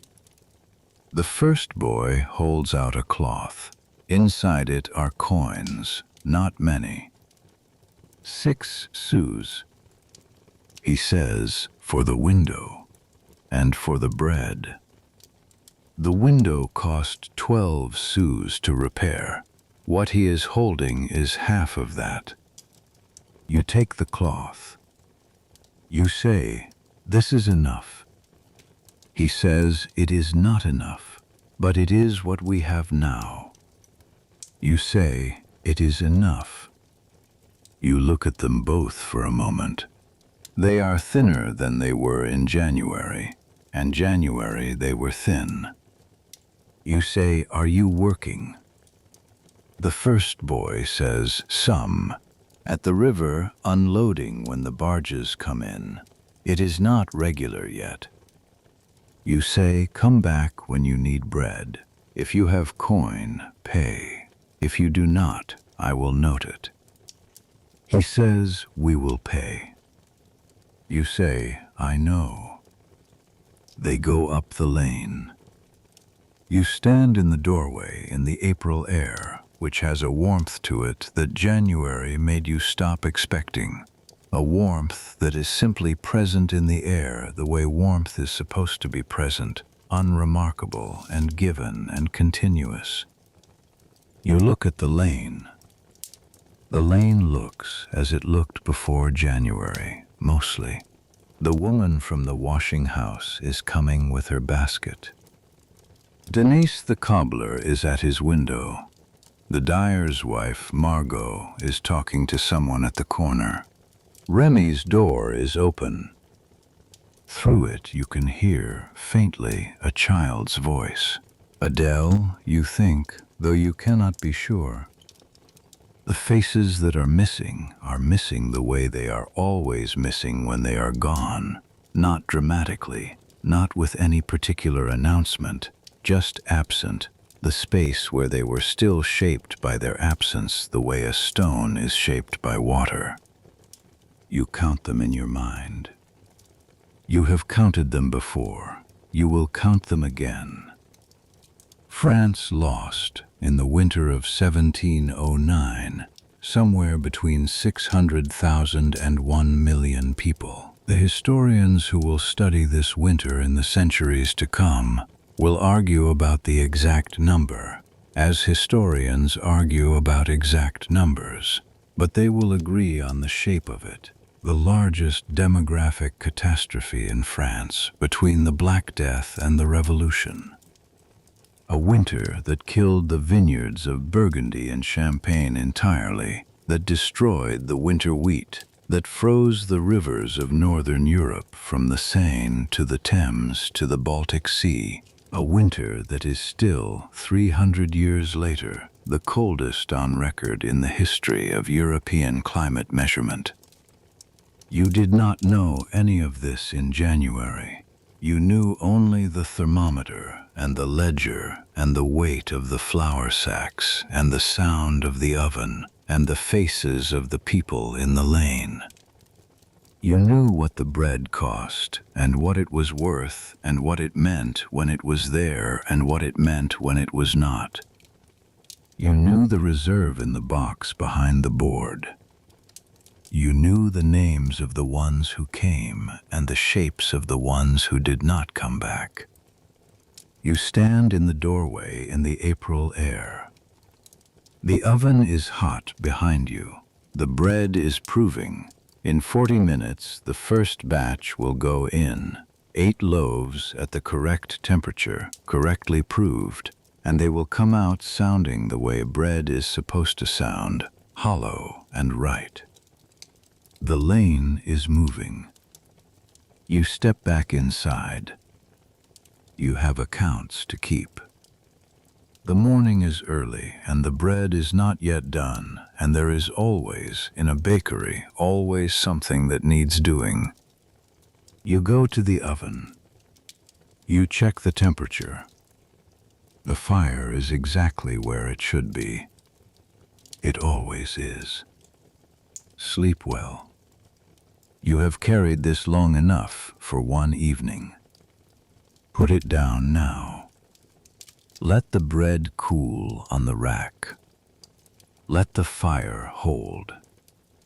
Let the lane outside be quiet, and the river move in the dark, and the city breathe in the way cities breathe when the worst has passed and the work of continuing goes on. It goes on. It always goes on.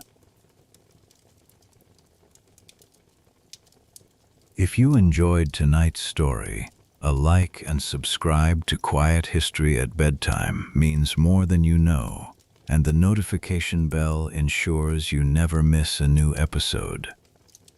Good night.